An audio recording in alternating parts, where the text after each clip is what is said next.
All right, so I clicked the button. It says we're live. Hello, everyone. You can't really see my Hello. fingers. Hello.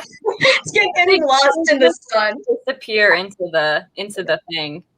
I know I can't move my head too much, or else it's just like a blinding white orb, just like You're out in the. surrounded by a halo. I love it. Ah. It's really so nice having like the nice light behind you. Yeah. Thank you. Let me know if you can't see me at some point, because I've been having like shift around sometimes with this new webcam on my laptop. But anyway, hello everyone. I'm so glad you could join us. So I am here with Madeline Monaghan and Autumn Ashleigh, and the three of us did a writing prompt swap. I want to say like a week ago, a few weeks ago, Week and a half-ish. week and a half. I think that's when the videos came out. Obviously, like sometime like we got the letters with the writing prompts a little bit earlier and filmed the videos earlier. But yeah, so this has been a long time in coming. And then Autumn, it was your idea to do the writing prompt swamp. Do you want to do like a little bit of a brief description of what it was? Yeah, so I came up with this idea at the end of last year, but it was different than how it originally came to be. So I originally thought, well, like what if I ask a couple of my author two friends to give me prompts and then I write my prompt based off of that. And so then I had texted Maddie and Helene and they were like, oh, that sounds really fun. And then I think it was just kind of us talking where we were like, I think we all could like pick two prompts and then send them to each other. And so we said, yeah, like let's do it that way. So we all have a chance to practice and to work on a different prompt that somebody would give us. And our deadline to actually mail it, because that was what we wanted, because we didn't want anyone to get like a sneak peek and then kind of have an idea of what they're going to write. Like we wanted it to be totally unexpected. We have no idea like what the prompt is until we're going to sit down to write it. And the best way for that was actually to like mail it, like snail mail it to each other. And oh boy, was it snail mail. Because the postal service now isn't really like the best. They're not on top of things, I guess we could say, because they are. It took mine how long to get to you, Autumn? Like Gosh, like a week alone, just trying to get it to you. Yeah, it was crazy. As Helene got hers before I got mine from Maddie. Yes. But then what we wanted to do is we did the swaps. We sent them to each other through the mail, and then we record ourselves opening them, reading the prompt, and then kind of talking about like a little bit of brainstorming. And then we didn't want to spend too much time actually writing, because it didn't need to be something that took too much time. And then a couple of hours or so, and then we posted the video, and then we wanted to share what we wrote. Yeah. And then the videos that each of us made a video about like our experience trying to brainstorm for the prompt, like Autumn was saying. So those are all linked down below. And also make sure you like, comment, subscribe to this stream. And then also make sure you subscribe to these wonderful people as well, if you are not already.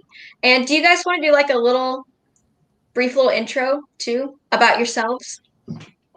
Sure. Why am I going first? Yeah, you go first.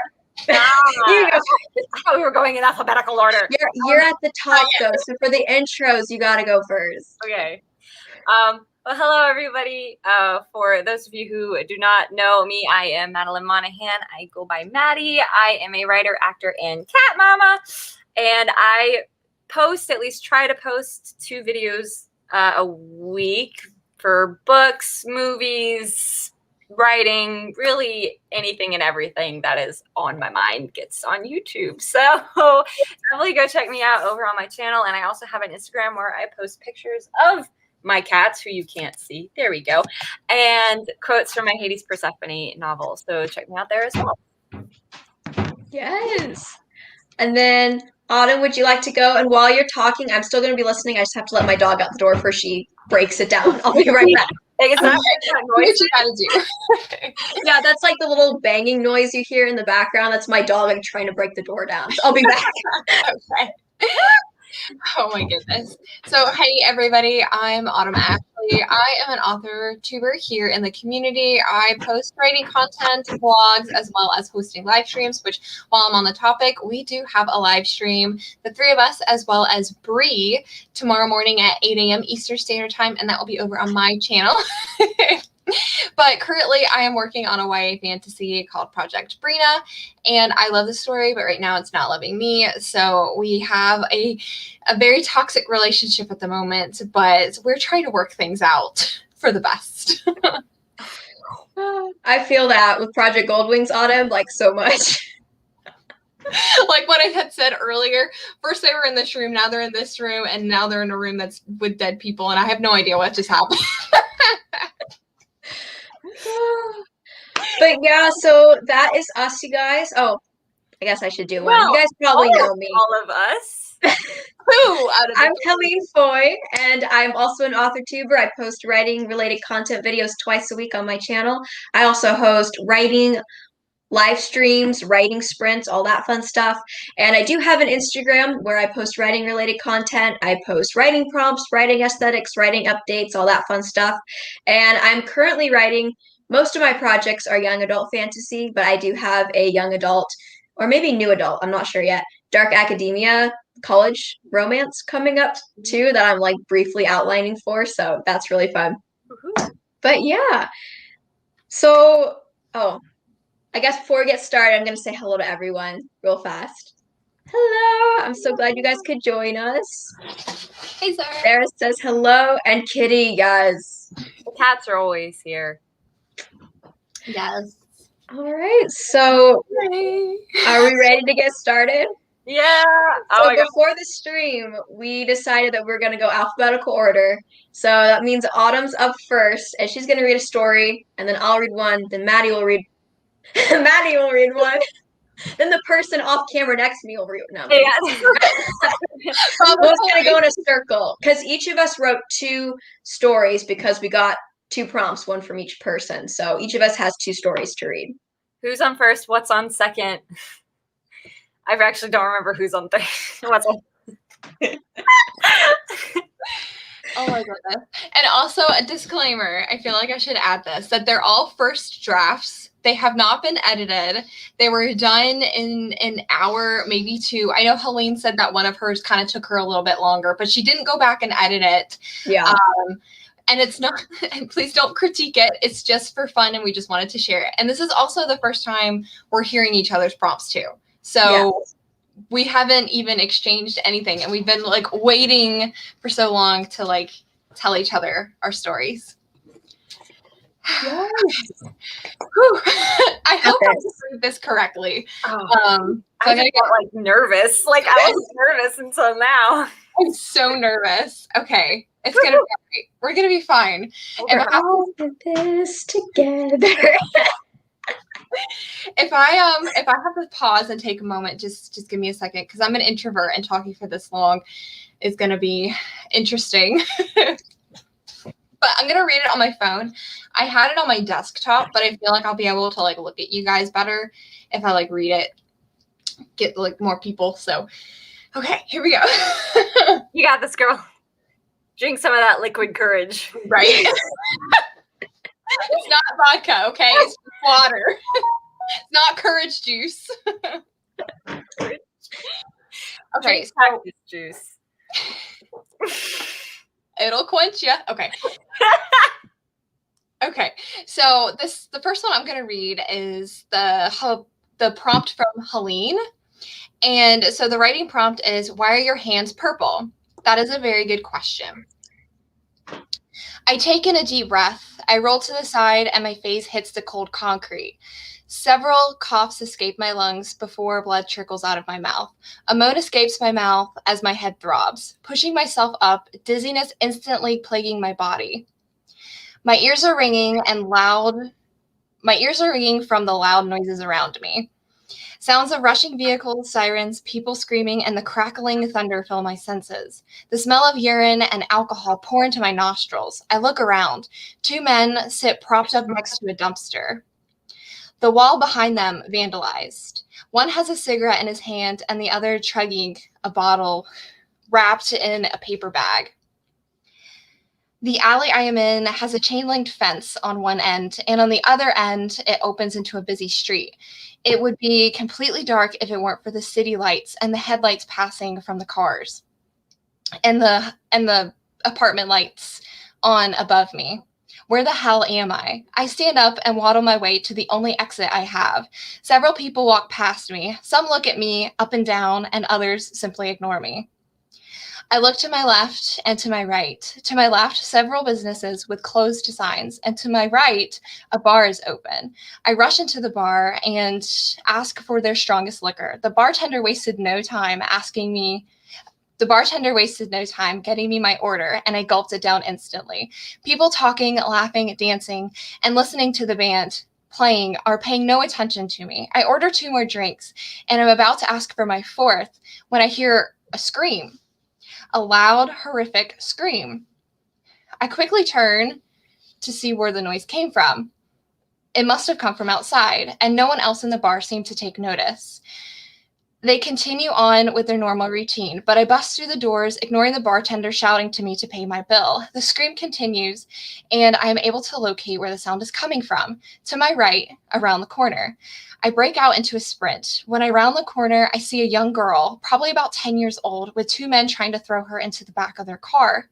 Without hesitation, I rush over and pull one of the men away from the little girl. I spin him around in my hand and hand a blow to his right cheek, sending him to the hard concrete. I grab the other man by his leather jacket and slam him against the car. His body thuds and rolls to the ground. I kick him several times in the side and face until his body goes limp. The other man pulls a knife and swings at me. I duck and sidestep around him. He spins on his heels, and the unfortunate soul meets my fist again. I knock the knife out of his hand, and it clatters to the ground. I wrap my hands around his shirt and back him into the wall. I use all my strength to crush him against the wall. He falls backwards, and I see blood drip down from his head. I hear a whimper behind me, and I turn to see the little girl dressed in a pink dress and a white raincoat hugging her teddy bear. I take a step towards her, and she winces. Tears stream down her face, and a shriek escapes her lips. "Please," she cries, "don't hurt me too." I take another step closer to her, and her small body tightens. I kneel down and look her in the eyes. Fear, confusion, and shock flood into her eyes. Her lower lip pushes out, and her eyes red from crying. "Where are your parents?" I ask. The little girl looks around and blubbers a little, another tear escaping her eyes. "They are out with their friends. I left to get a soda and a candy bar from the store just down the street," she says softly. You shouldn't be out. It is late. Let me walk you home." The girl hesitates, and her eyes widen. Her eyebrows cave in, and I see her little body shake. It takes her several seconds before she nods, turns, and begins to walk down a dark alleyway. I walk next to her, and we walk in silence until we come to the apartment building. The building is a faded red with a sign too dirty to read.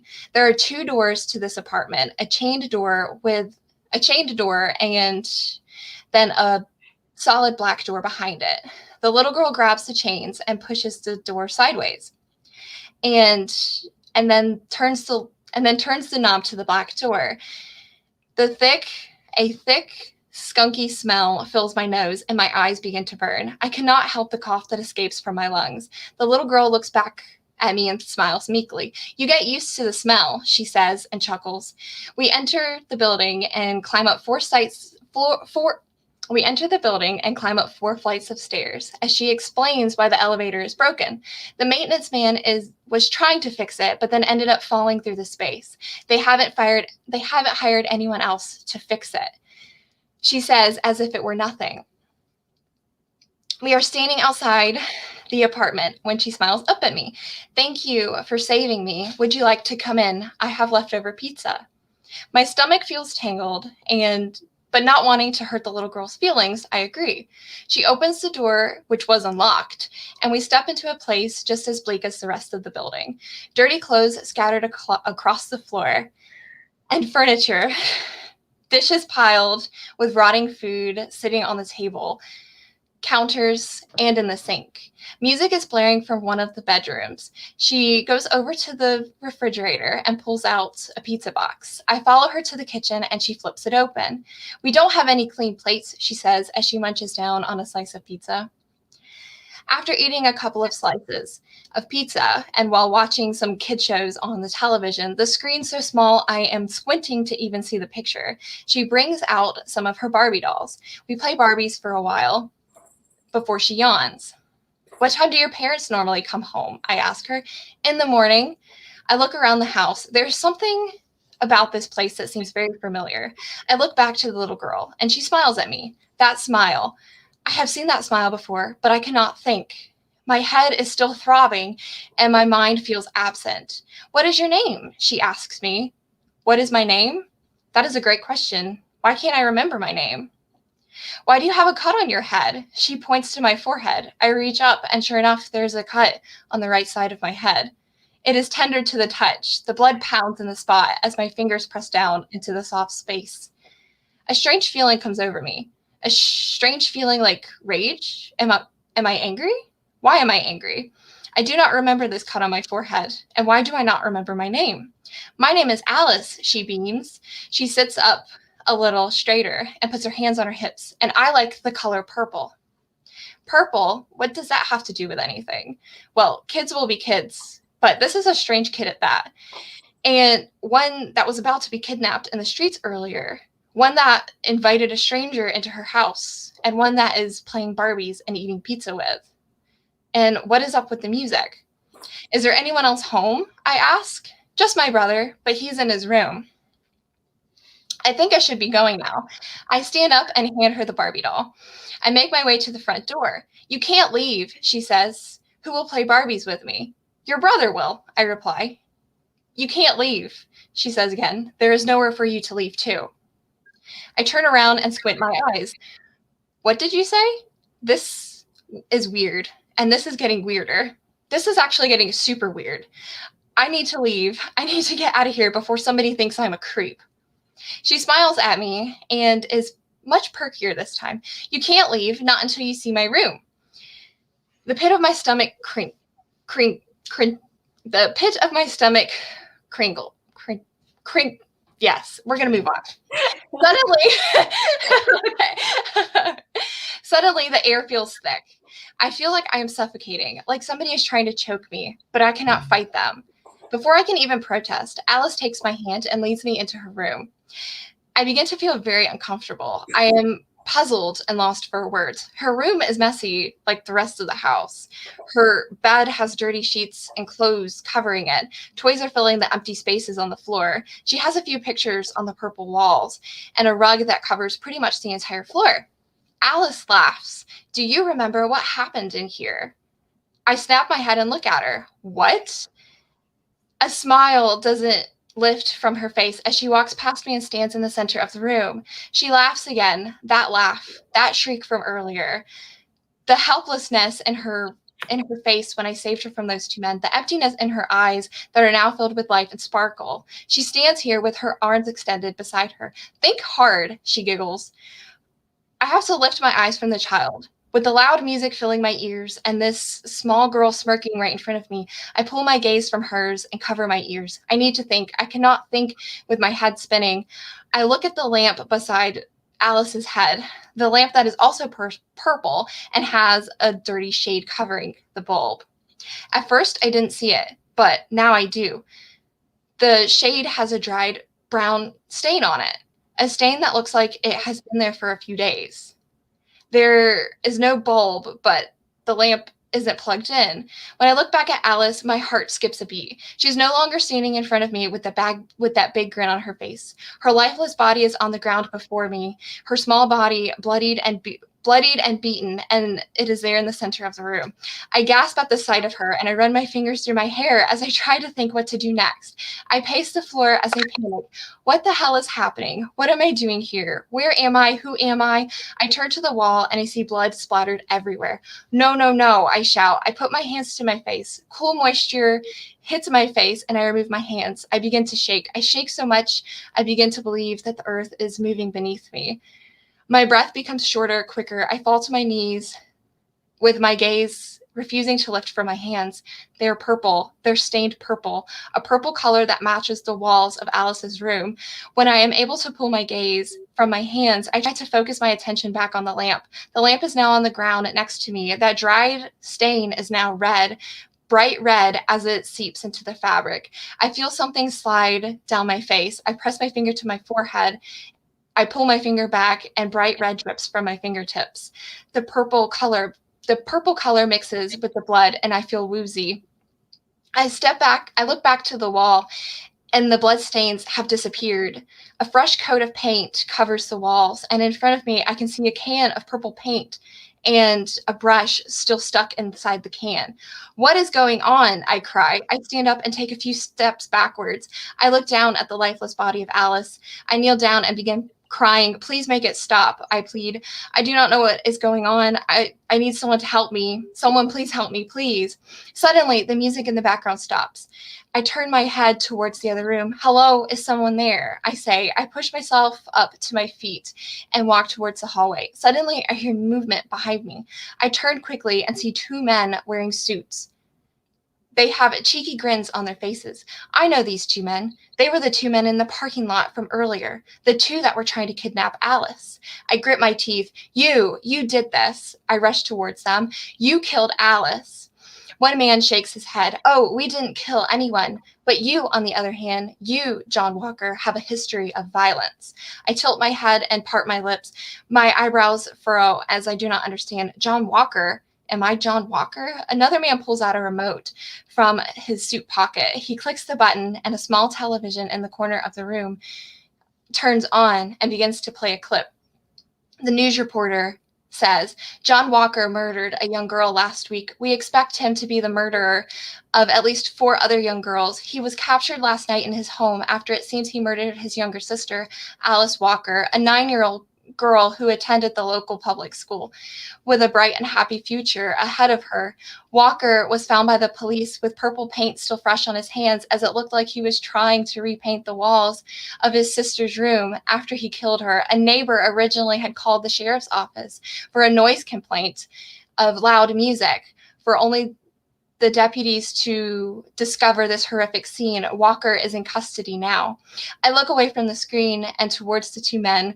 The room feels like it shrinks in size. I cannot breathe once more, and I feel tears coming down my face. What have I done? Look at the screen, boy, one of the men snaps. I obey and shift my eyes back to the screen. The next scene is another news update, which appears to be several weeks later after the first clip. John Walker has been found guilty of murdering not only his 9-year-old sister, Alice Walker, but also 7 other young girls that are aged 7 to 11 years old. With modern technology and permission from the judge and the jury, Walker will not be executed. Instead, he will be undergoing the recreation of his murders of his sister every day for the next 75 years. This modern technology will give him amnesia, and he will not remember anything until the end of the trial. When he is finally brought back up to speed of his actions, they will put him under and repeat the process.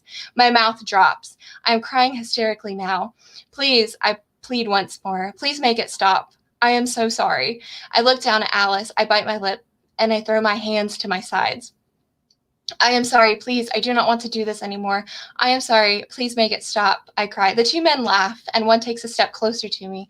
He pulls something out of his pocket, and before I can react, he drives a sharp needle into my neck. My limbs begin to feel numb, and I cannot lift my arms. Please, I whisper. I crash into the ground with the fading image of Alice filling my vision. The last thing I hear before I black out are the words of one of the men.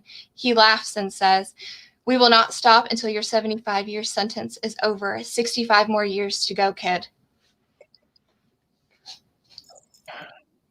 What? What? So that was like not at all the direction I was expecting that prompt to take, like at all. But oh my goodness, Yeah. that was so good. I just want you to know, I do not write that dark. I was crying.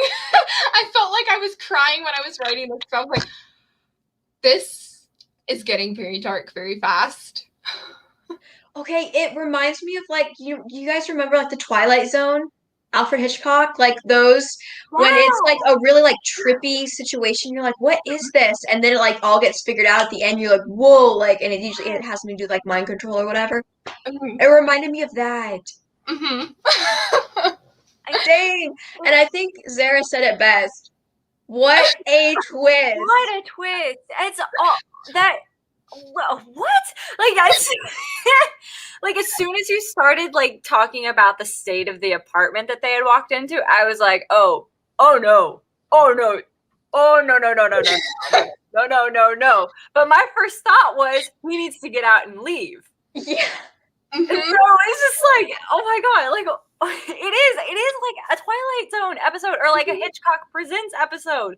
Like that it's oh my god, that's great. Like my mind is blown right now. I know. It seriously sounds like you've taken the idea of a hell loop from the show Lucifer and basically like turned it into like a sci-fi futuristic thing. Like this is a punishment that is one day going to happen to you. You're going to relive your worst day over and over and over again. Like that is oh my god. Oh my gosh, Autumn. What the heck? Well, and also like when I was listening, I had so many different theories. Like within that short story, like I was like, oh no, this girl is getting kidnapped. Oh, he's saving her. Oh, that's good. Like I literally teared up. It's like, oh, that poor little girl. And then like 5 seconds later, they're in this creepy apartment. I was like, oh, that's an evil little girl. Get out of there. And then like 5 seconds later, it's like, oh no, something shady is going on. And I was like, what? Yeah. Like that was amazing. Like my mind changed so much just within that short little story, like in a good way. Oh, thank you. It was, oh my gosh, that was intense. Yeah, but it's a good kind of intense. Like I really want to go back once the stream is over and just watch the facial reactions from reactions. Because out of the corner of my eye, like I could see Helene's face changing. Yes, that was why. Like I feel like I looked up like a few times just to like see you guys, and like I could see y'all like moving, and then like I know with Maddie's like when they were entering the apartment, I was describing it. You like moved and did something. I was like, oh, her crim major stuff is coming in. Actually, it was like the entire time. Like I was like, rule number 1, you don't go into a place like this. And then as soon as you started describing the apartment, I'm like investigating it. Like, okay, so this means this, and that's gonna, you know, like this is a crime scene. You need not touch anything. That was so good. Oh, thank you. I loved it, Autumn. It was so good. I don't normally write like that.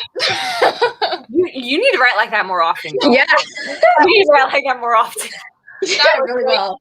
Please, I will buy that book. Yes.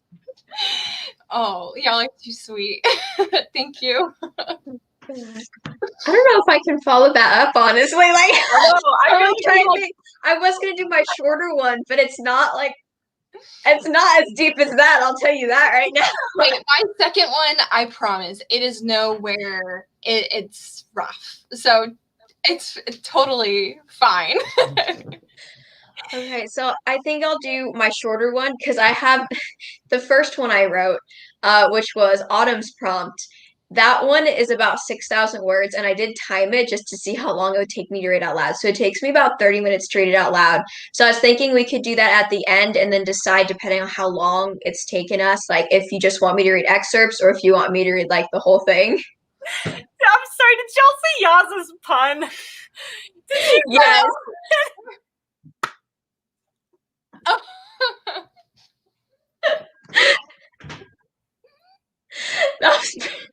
Okay.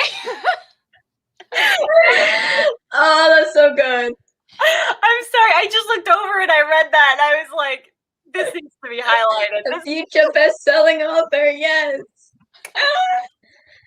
Well done, Yaza. Well, Brilliant. Brilliant. That is. But thank you. Don't eat the plant. For your nice comments at the bottom. Yes. I appreciate it. Yes. Okay, I'm loading up mine.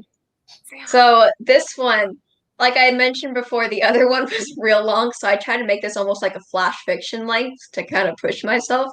So this is Maddie's prompt, and I'm calling this story Fool's Gold. So basically, the prompt was, I trusted you.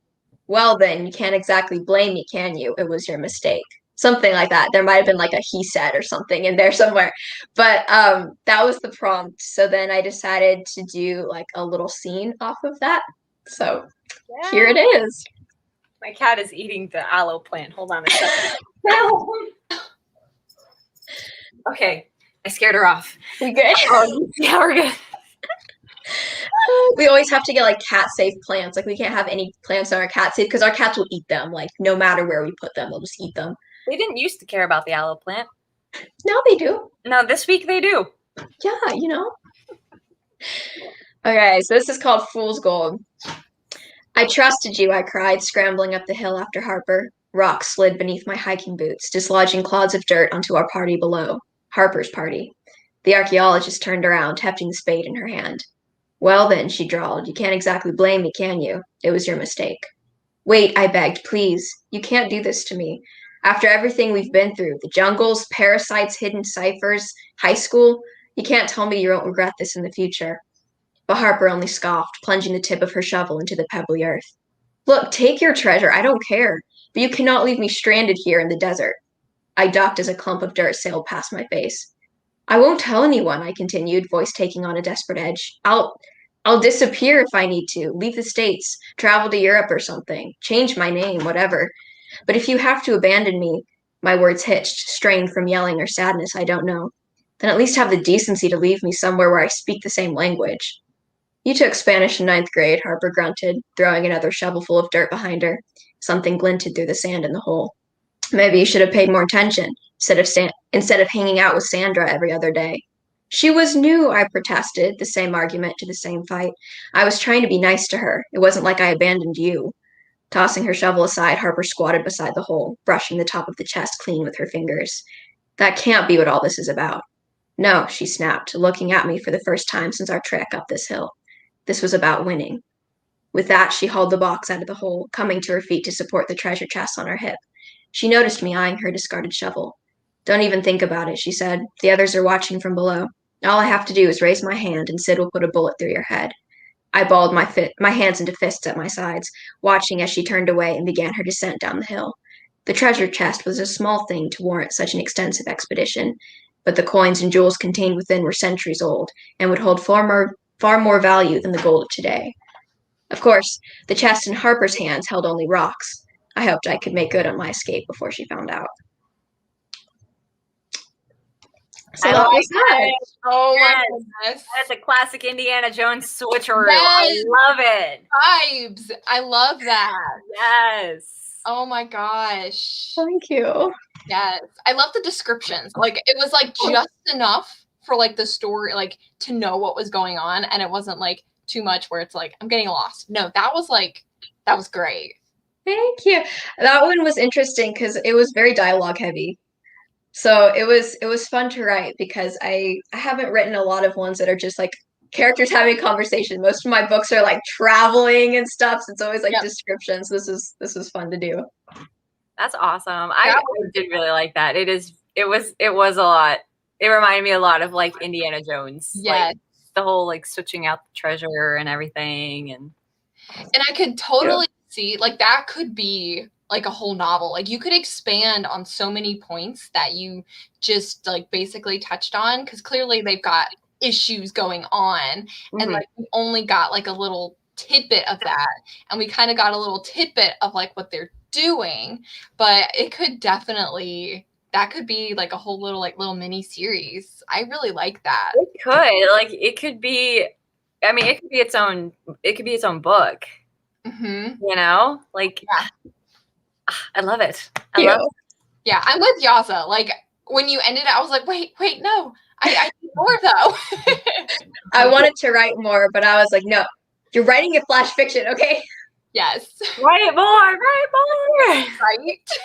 Also, I was trying to figure out like, okay, this is an argument. Like I can write an argument, but how do I end it? Like how do I make sure there's a beginning, middle, and also an end here? So I felt like I had to give that little like twist at the end just that way, so it would be over and it wouldn't just be like an argument, on and on and on. I love that. Yeah, thank you. I like it. I want the whole book. Coming your way. Give me like it 5 years. Because it did also kind of, Sika, what are you doing? It did also kind of remind me of the first Mummy movie. Like the dynamic between the two characters reminded me of Brendan Fraser and Rachel Weisz's characters in the first Mummy movie. How they kind of like are at odds with each other. I don't know. It was very reminiscent of that. Yeah, I really got, and like what is it, National Treasure, kind of like something like that. Like they're on like some type of expedition or whatever. Like I get like all of those vibes, and it's really cool because I like that kind of stuff. They did it all without stealing the Declaration of Independence. They just stole gold, which is it's fine. It's just different. I think the Declaration might be a little bit more valuable, just in the sense of like. It's our Declaration of Independence. We kind of This is true. This is true. Come back and claim us again. I like that. Just hold it up like a cross every single time, like the British come back and try to reclaim America as colonies. Just now. Don't forget 1776. That was very important. New York City. Pardon me. I know. I was like dancing to it in my head. There are certain numbers I can't hear anymore without thinking Hamilton. I know. Right. Are you ready, Maddie, for yours? I am ready. I'm very nervous. So the one that I am starting with is Helene's prompt. This one is also really dialogue heavy. It is definitely not nearly as exciting as either one of these previous stories, but there was a lot more focus on character, I guess, in this as opposed to like action-y stuff. So bear with me.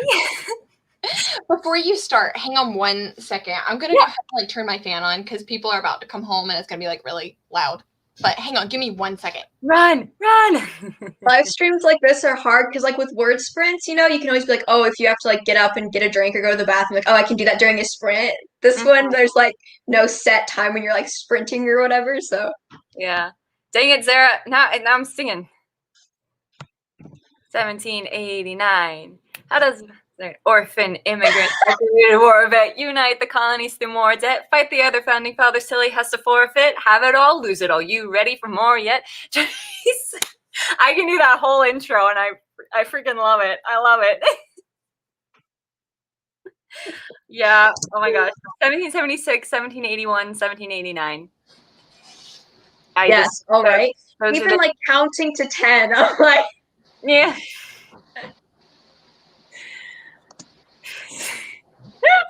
Okay, I'm like really nervous. I'm not gonna skip ours.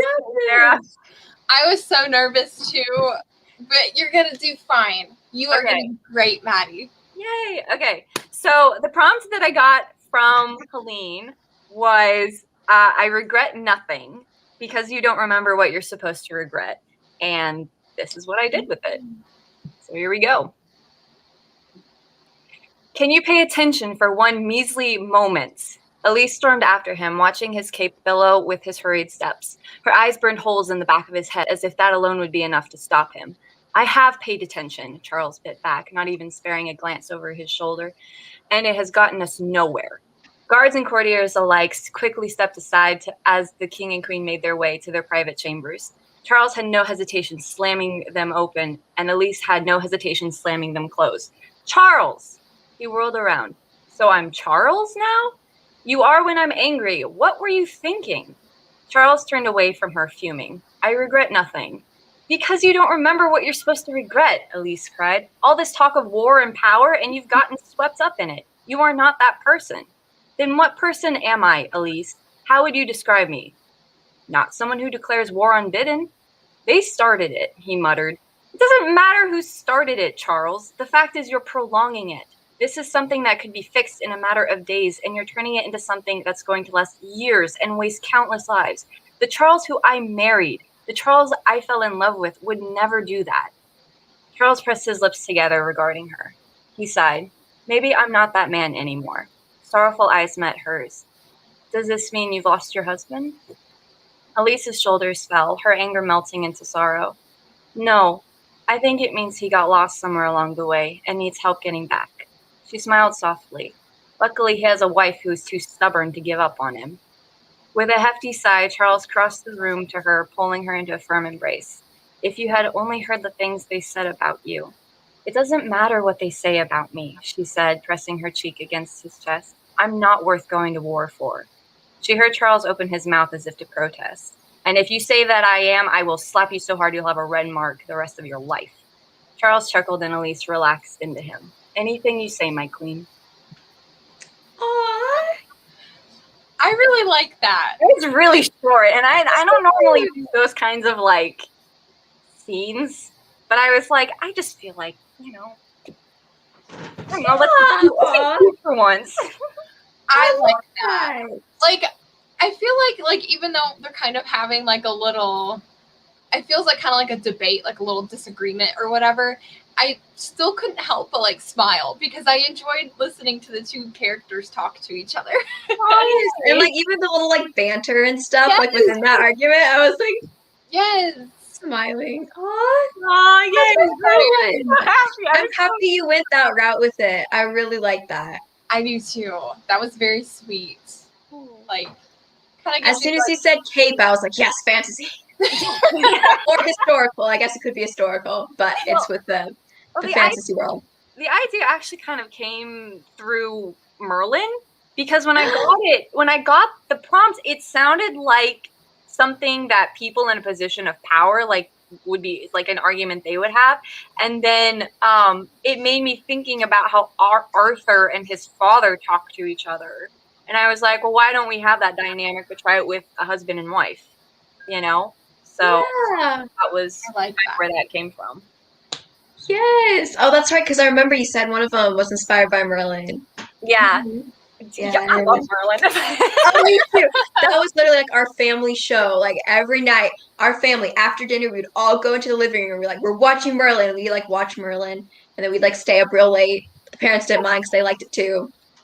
It's great. Anyway, I love that. I'm so glad y'all like that. I was really nervous about that because it's like it was very dialogue heavy. And I was like, is this too much dialogue? Is this enough dialogue? You know, so it was like a really good balance. It was. Because I feel like if you'd added like more stuff, it could have broken up the argument. And it this way, like the argument flowed really well. Yay! Oh, I'm so glad. Yes. No, Maddie, that was great. Aww, I really, really enjoyed that. Thanks. I love that. Well, And like kind of like with what I had said with Helene's, like I could see it being like a larger story because like I would like to see these characters and know more about like their histories, what exactly is going on, kind of like get to the meat of like that. But like you could have that as like a side plot and then like their story is like the main plot of the story because they're really fascinating and like it sounds like their love is really sweet and genuine, but there's a lot of other things that are going on that's kind of stressing it. So I really, really like that. Yeah, maybe in the future I'll go back and explore a little bit more with them because I mean I've been wanting to do kind of like a fantasy-esque, there we go, thing for a while. So maybe I'll use them. Maybe this won't be the last you see of Charles and Elise. Yes, please at least write like a novelette or a novella. I want to like know more about their story. Only if you and you right do the same for your first stories because I want to know more. I want all the deets. Maybe we'll see. All the deets. Oh. Also, you also had a comment here. Yes. That thing reminded me of flashbacks of Maddie telling the story of adding spice in the gravy. Yes. Yes. Oh my gosh, my mama slapped me for that. I mean, she didn't actually like slap me, but she was like I got a smack on the hand for that. I'm like, ah. Yes. Never mess with a Southern woman's biscuits and gravy. That is the lesson we have learned. Never mess with a Southern woman's biscuits and gravy. You will slap. Moral of the story. It was really good. And then Jasmine is here. Hello, Jasmine. So glad you could join us. I'm glad you love Merlin too. It's a great show. Yes. Love it. Yay. And then Zara said, I love dialogue heavy stuff. I always have to remember to do more description action when I'm writing. That's me so much. And I write fantasy, which is not good. And then Greek gods and fantasy enough for you, Maddie? I guess it's a different kind of fantasy, you know? So I guess when I'm thinking like fantasy in terms of the short story, I'm thinking in terms of like Merlin type fantasy, whereas Greek gods I feel like is in like a different fantasy. It's kind of like a retelling / slightly historical in a way. Kind of. Yeah. Oh. Sarah's just like in the back there, just like she's like she was sitting there looking at me and I could like see it in the camera. Sort of looked over and she's like all right, well, now we're here. Cats are great about just like lurking in the background until you notice them, and then it's like, yep. Back there. Oh, right. Okay. So, Autumn, are you wanting to do another one? I really don't like the second one because it's nowhere near as good as the first one. There's a lot that doesn't make sense, but I will do it. First drafts, though. That's just like all first drafts. Well, and to be fair, this one I wrote after work. So I had worked for 10 hours and then I came home and only had 2 hours to write this.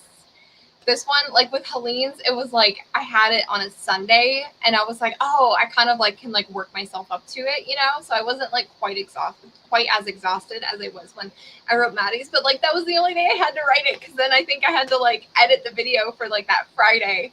So it didn't get as much love as the first one, but I can still read it. I can still read it. Yes, please do. Please.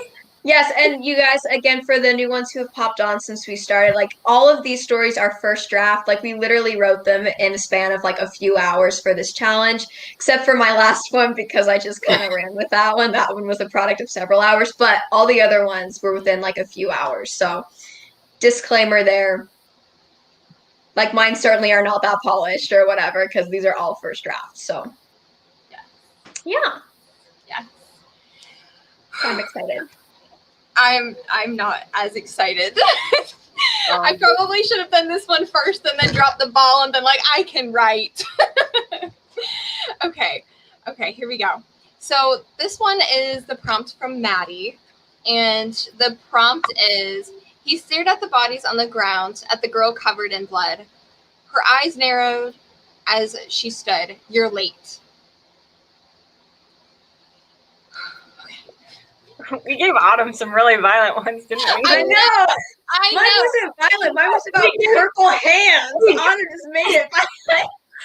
I was going to say, I think Autumn's actually the least violent out of all of us. I know. Vivian and I are like bloodbath, and Autumn's like, no, it's okay. I'm the one over here that's walking on like the side of the like a sidewalk, and I see an inchworm that's like melting in the sun, and I'm like, where's a twig so I can scoot him into the dirt?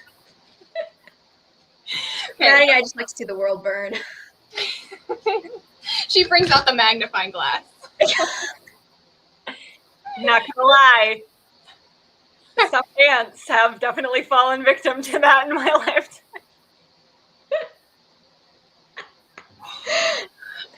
Well, I'm gonna read my story now. I spent way too much time outside. I'm pretty sure my brain was like fried by the sun, but it's okay. That's not an excuse. Okay. You got this. I got this. Moisture fills my palms as sweat beads on my forehead. Dizziness consumes me and my limbs tingle. Lying on my back and staring up at the ceiling, last night is on replay. I was dancing in a club with my friends, drinking. I was drinking with a couple of my friends. We met some guys and took shots together. We walked down the back alley, and then I shut my eyes. Reliving that moment is just too weird. It's too strange. I just can't make sense of it. Those creatures don't exist. I can't be. I try to push those thoughts from my mind, but the more I try, the more they begin to swarm. My head is pounding. Sweat is coming from places I never thought possible.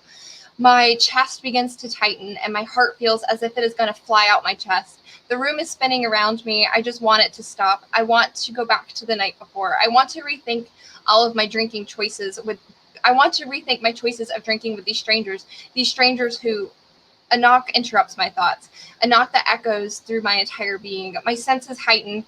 I feel both angry and afraid. However, I am unable to move, unable to speak. The person on the other side of the door enters without another knock. I do not look over as they approach me. I am still on my bed, chains around my wrists. Nina, the voice says, the voice of the man that bit me last night, stands beside the bed. How are you feeling? Dead, I replied, without shifting my gaze to him. I feel his eyes driving deep into me, but I refuse to look at him. He chuckles at my response and moves a step closer. Well, technically you are. The tears begin to fall down. The tears begin to fall from my eyes at his words. I am dead. I am dead because of this man that I decided to flirt and dance with last night. The one that I went into the alley with, that preyed on me all night. And once my guard was down, I am dead because of you. I thrust my head in his direction, and I yanked on the chains and the shackles clanked together. You bit me last night and then killed me and turned me into some kind of monster. My wet cheeks burned hot, and I let out a half angry and half scared cry, a gut-wrenching scream that caused the single lamp in the room to flicker. My captor's eyes narrowed as he looked at the lamp. He shifted his eyes back to the lamp. A softness comes across his face. I turned you for a very good reason, he purrs as he sits to the end of the bed. I try to lunge my foot at him, but he grabs my leg and lowers it back down onto the bed. I am not going to be one of your pets, I spat. He chuckles again, which only fuels my anger more. You are lucky that I found you and not another one of my kind. You are special, and you have something we need. Ignoring him and pointing to my head, I ask, why am I sweating and dizzy all the time? Ever since you killed me, I feel like I'm getting more. You feel like you're getting a real bad case of the flu, or you think that you're going to die. Because you are transitioning from a human to a vampire. Your human self is dying. At the same time, your vampire abilities are coming to life. You are shedding your human form for a better, stronger one, he says with a smile. Vampire, that word. I cannot wrap my mind around this. This is all completely insane. Vampires do not exist. He probably roofied my drink or something. I have to be dreaming or hallucinating. I just want to go home. I just want to get out of this tiny room, this claustrophobic, windowless room. I'm going crazy. I will be going crazy if I do not get out of here. Let me out of here, I shout. I grit my teeth and narrow my eyes at him. A low growl escapes my lips, something it did not mean to do. You can't. You are a loose cannon. I have to train you first, but I cannot do that until you settle down. There's so much I need to catch you up on. You will lead us into great things, Nina. He tries to pat my leg again, but I push it away from him. I scrunch my face and I look at him. I am going to kill you. I'll be here waiting, he mocks. He gives me a side smile and stands up and walks out of the room. I try to look past him, but all I can see is darkness outside of the room. He shuts the door and I hear the lock turn, and I can hear him say something. I am shocked that I'm almost able to make out what he is saying. Had I not had this tremendous headache, I probably would have heard every word. I look at my chains. They are bolted to the walls, thick, rusted chains and rusty bolts. What was it he said? A stronger form of a human? I tug on these chains. I can rip these out of the walls. I am going to have to rip the bolts from the walls so I can get out. I pull down and at an angle to my left side. The chain makes a jingling noise and nothing budges. I try a few more times, but nothing happens. My cheeks are on fire and the adrenaline is running through my veins. I try to focus my mind on the one task of getting out of here. The space between my eyebrows thins as I concentrate. I have to get out of here. I have to be smart about this. I wrap my arm around the slack of the chain. Looking over my left shoulder, I take a deep breath in and exhale. As I am exhaling, I begin to pull my entire body downward and tilt it to the side, to the right. I am using every ounce of strength I have. I bite my lower lip so hard that I begin to taste blood, and my arm is burning and the chains pull against my wrist. I continue this process a dozen more times before I have to stop for a breath. I am sweating much more now, and my breath is heavy. My head is going to explode. There's so much pressure on my skull. I feel like it's going to be crushed at any moment. While I take a quick break to recover, I reflect on what has happened. He told me I was special. I will lead them into great things. Another memory pops in my head, a memory from last night. When he and his friends were walking down the alley, one of them brought up a war. We aren't in any wars at the moment, but as I sit here thinking, it occurs to me that maybe he's referring to something about a war with vampires. No, that's crazy. Once I begin to get my strength back, I return my focus to the chains and the bolts on the walls. I yank the bolts to my left arm free, and the bolt flies across the room and crashes into the ground. The sound of the bolt hitting the ground travels through my ears, and it causes a great deal of pain. The noise is far too loud. I escape. If that sounded loud to me, someone else must have heard it too. I need to work faster. I bring my left leg higher up so I can pull the chains off. I do the same with my right leg. I spin around and face the wall. Taking my left hand to the final chain, still imprisoning me, I wrap my legs around the wall and shift my weight backwards with all the strength I have. The right bolt pulls free from the wall, and I fall backwards onto the bed. The chains sweep backwards and clatter to the ground. I need to get moving. Someone would have heard that. I rise to my feet, my vision warped. I lean back on the bed for support while my eyes blink rapidly. Come on, I tell myself, get it together. Several breaths escape my lungs, and I try to focus my sights on the door. I take slow, deep breaths as I fumble my way over to the door. Just as I am reaching for it, I hear a lock click from the other side. My eyes widen, and I suck in a quick breath of air. The knob and the door slowly pushes open, and rage takes control of me, and my fight response kicks on. My focus clears, and my arms tighten, my legs bend, and my ears collect every sound around me. The door creaks slowly open, and then opens wider for the being standing on the other side to come into my vision. We lock eyes, and he starts to shout something. I am too quick for him, and before he can finish his call for help, I am standing behind him, sinking my teeth into his neck. Immediately, I feel something in my mouth, something in my upper gums dropping down, like when I was a child and my permanent teeth were coming in.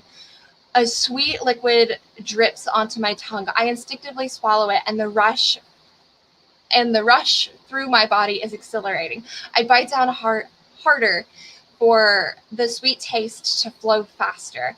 I suck the liquid up into my mouth, and the feeling of a high reaches my mind.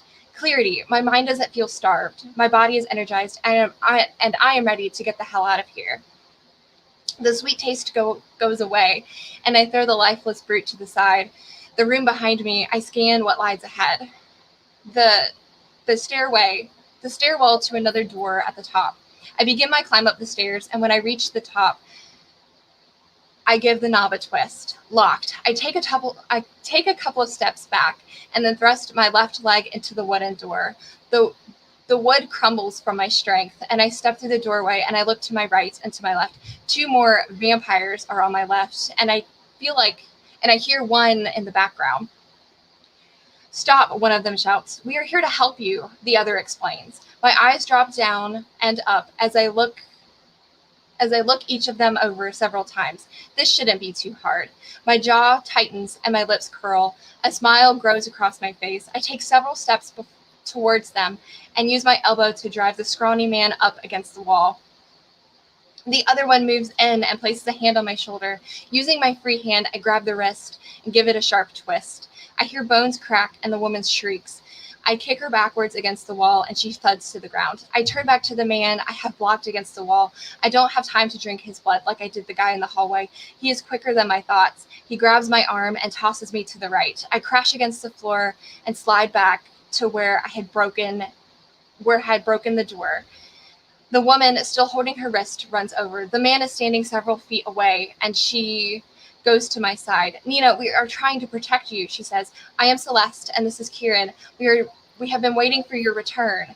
I am lying on my stomach, face down, still wearing the blue jeans and black leather jacket from the night before. My golden hair is covering my eyes as I push off the ground and look up at these two. I catch my breath and let out a deep breath from my mouth, causing my hair to move. Please just listen, Celeste says. She begins talking, but I cannot concentrate on what she is saying. I focus on her hand, on the wrist that I just broke. She has gone from holding it close to her, and now she is moving it freely in circles as she explains what is going on. A vampire? Do they have healing abilities? I hear two more sets of boots come up behind me. I look to my right, and I see the splintered wood on the ground, on the floor from the door that I crushed. Just as hands wrap around my upper arms, I make a move to the stakes. With a swift motion, the splintered wood is in my hand with a second piece of wood nearby, and I grab it with my free hand. I rise to my feet and drive one of the stakes into the chest of the vampire to my left. I only have a second to see the surprise, pained look on his face before I hear a scream. The noise sounded like it came from Celeste. With every ounce of energy in my body, I thrust the stake in my left hand towards the screams. My eyes follow my target, and the stake hits home in the heart of the scrawny man, Kieran, I suppose, that threw me across the room. My eyes lock in with Celeste only for a moment until she turns and catches Kieran before he falls over. She lowers him to the ground gently, tears streaming down her face. She whispers softly to him as I watch his body turn to a grayish blue and his eyes become more soulless than before. I hear a click next to me, and I snap my head to the right. The other vampire is lunging at me with a knife. I step backwards and move away from the blade, but I am clipped in the forearm. A sharp, burning pain enters into the wound, and I cannot help the piercing cry that escapes me. This doesn't feel like a normal blade. I once cut myself on a knife while cutting vegetables, but this pain is not. But this, and the pain, it was very. Okay, sorry, there was a typo. I got confused. I once cut myself on a knife while cutting vegetables, but this pain is far more excruciating. I reach down and place my hand over the cut. A blade blessed by the Father, he says. The perfect weapon against a vampire, he smirks. He takes another step closer to me, and I hear Celeste cry out from behind me. Ambrose, stop it! But the man continues towards me with the blade extended in his hand. I quickly react by bringing my left leg up and kicking his hand with all my strength. The knife is released from his hand and lands on the ground at his feet. I grab him by the shirt and thrust him against the wall. He hits the cabinets and smacks to the ground with a loud thud. I snatch up the knife and run up to Ambrose. He is on his feet, but he has his back to me. No, Celeste shouts from behind me. You don't know what you are doing. Holding the knife at a downward angle, I make my way to Ambrose, and in a swift motion, I drive the knife into his back, through his spine, and through his heart. He lets out a moan and staggers backwards as I pull the knife out. I watch him fall to the ground and turn to that same grayish blue color. I turn to Celeste, who is still holding onto Kieran's body. You have no idea who you are and what you have done. Celeste chokes as she closes her eyes and gently shakes her head. You kidnapped me and turned me into a monster, I shout. My footsteps are heavy as I make my way over to her. Do what you wish, but you will soon regret it. Celeste's eyes are weary now. The door is there, and I will not stop you if you try to leave. I am not leaving until I see the man that turned me. I spat. I grab her arm and yank her to her feet. She stares at me without an ounce of hope left in her eyes. You are just as guilty as he is for kidnapping me, and you deserve to die like the rest of your kind, I say as I take the knife and jam it into her chest. She sucks in a breath, and her eyes slowly close as a tear falls down her face. I let her body go and drop to the ground next to Kieran. I stand up straight with all of my senses alert, but I do not hear any more movement around me. I must have killed them all. All of those sick, blood-sucking monsters that had killed me and turned me into one of them. And who knows what they did to my friends. I just cannot shake this crazy feeling. This surge of energy flowing through my veins. Did I just suck blood from a vampire? Did I just kill 4 vampires with hardly any wounds? I look down where the knife cut my arm, and the wound is still open, and I feel somewhat faint. This doesn't make any sense. How was I able to kill all of these vampires? I am sure they were not new, just like I am. They must have been. What have you done? I hear a voice behind me, a voice so familiar that it makes my blood boil. Him. I turn to face him. He is standing on the opposite side of the room. Between us, there is a crime scene. 4 dead vampires, 2 stabbed with wooden stakes, and 2 other killed with whatever kind of knife I have in my hand. A blade blessed by the Father, whatever that means. Not to mention the 5th one in the stairwell. His mouth is open and his eyes are bulged. I hear a gasp escape his mouth. He scans the floor and at the bodies littered across the room. What have you done? He says. His arms are extended and he is walking towards me, but taking in his surroundings. He gulps. You shouldn't have done this. I think I did exactly what I should have done, I reply. I tighten my grip around the knife as I watch as he makes his way closer to me. You don't understand. These vampires were on your side. We are all on your side. His voice cracks. We are family. We have sworn to protect you. You are a liar, and you are not going to start telling me the truth with what little time you are a liar, and you are not going to start telling me the truth. Well, it is a little late for that. I take a step towards him, and with great force, I drive the knife into his heart. You can rot in hell with the rest of these bastards. Several moments pass before I have a great relief come over me. It is over, and I am free. I have killed these monsters, but now a greater quest lies ahead of me. I have to get out of here. I fumble my way through the house and come to a door that I think is an exit. I wrap my hands around the doorknob and pull the door open. But this is not outside. It is an empty room full of pictures. I slowly step into the room and scan the walls. Pictures of these vampires I have killed line the walls. Many of the photos date back in time as they are in black and white and wearing outdated clothing. My eyes rest on a picture of a vampire, the picture of the vampire that turned me with a woman. I squint to get a better look. A woman that looks nearly identical to myself. I am frozen. I pull the picture off the walls and a note falls out from behind it. I snatch it up and I scan the words. It is a letter about a woman named Estelle. She has died and was unable to be turned, and perhaps in her next lifetime she will be able to be a successful vampire and will be able to rise and save the vampire species. They will just have to wait and find her when the time is right. Am I supposed to be the next vampire that has to save the vampire species? Done. Tea. I had to unmute myself. Wow. That was a ride. Yeah, it was all over the place. I don't know what the heck It was that good was. though. Like it was like I was watching TV. Like I could see like the fight scenes and the action scenes like happening. Like as you were reading, I could imagine it.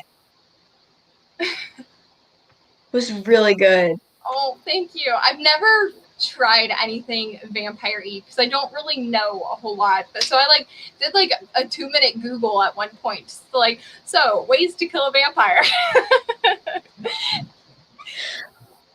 And then Zara said, I knew it was a vampire. And I think Maddie and I kind of got it like at the same time. Because I mouthed, and then Maddie's like, I completely missed it. But you were supposed to get those vibes from the descriptions in the beginning. All of her senses were heightened and she's like, what the heck is happening? yes. And then BH Sprinkle, Dr. Sprinkle knew it. That was impressive. Thank and you. Charlie joined us also. Charlie. And Dr. Sprinkle went on to say, Autumn, why are you so hard on yourself? Which I totally agree. This was really, really good. Oh. Also, I have to say the line of dialogue that freaking I was like, yes, let's go. Was when I think I'm not gonna be quoting this correctly, but is when she says I'm gonna kill you or something, and the guy's just like, I look forward to it. I'm like, Yes. Yes. Only he didn't realize it was going to be so soon, and she Yes.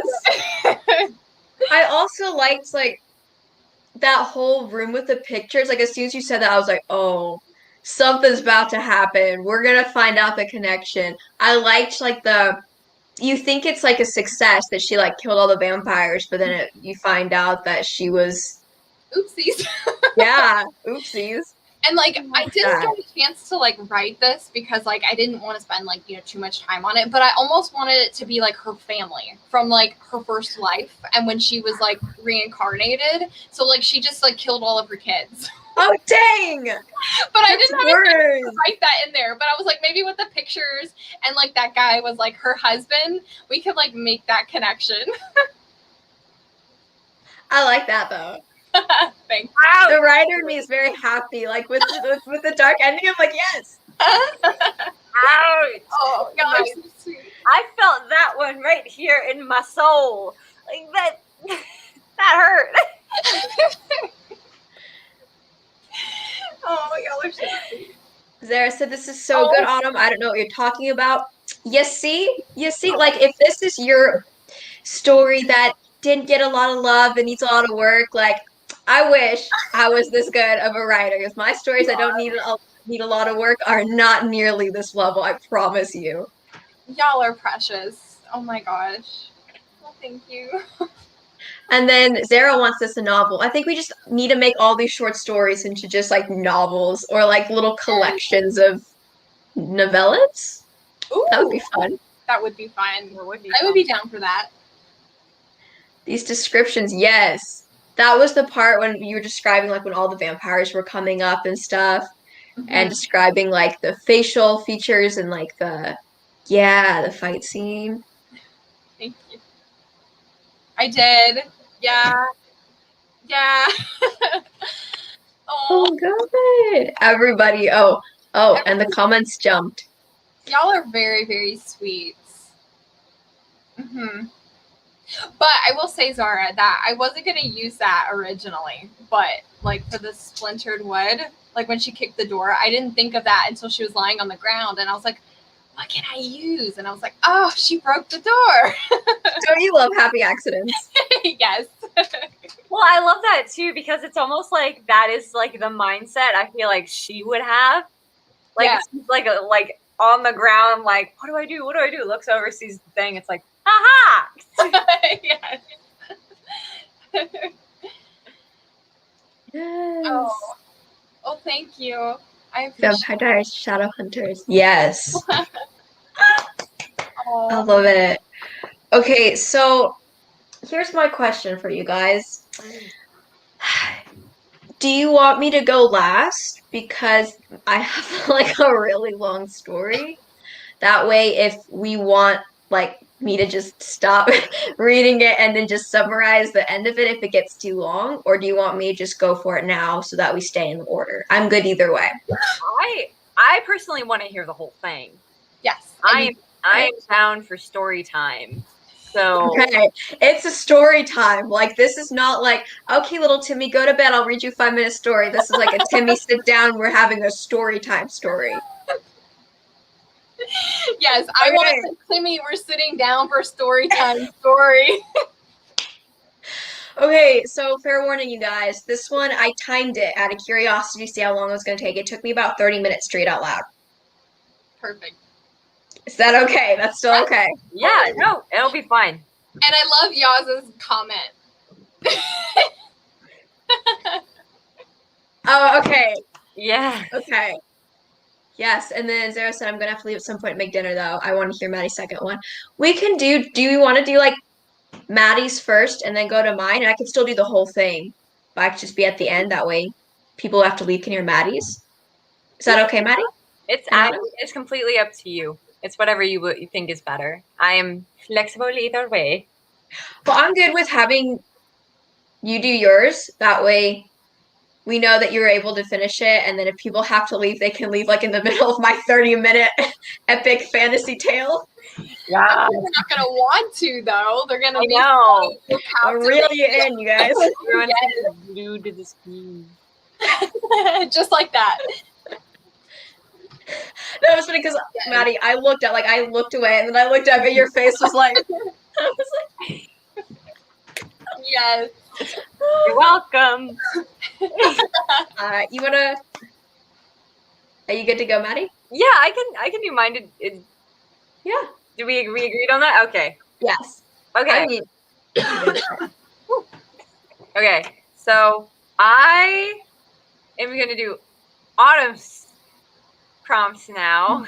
I'm so excited. Which actually I kind of liked how this one turned out. So the prompts printed on this lovely sheet of paper with all the colors is the prompt is I love you, he whispers under his breath as the love of his life walks down the aisle to the man he is paid to assassinate. this is so good. This one, y'all.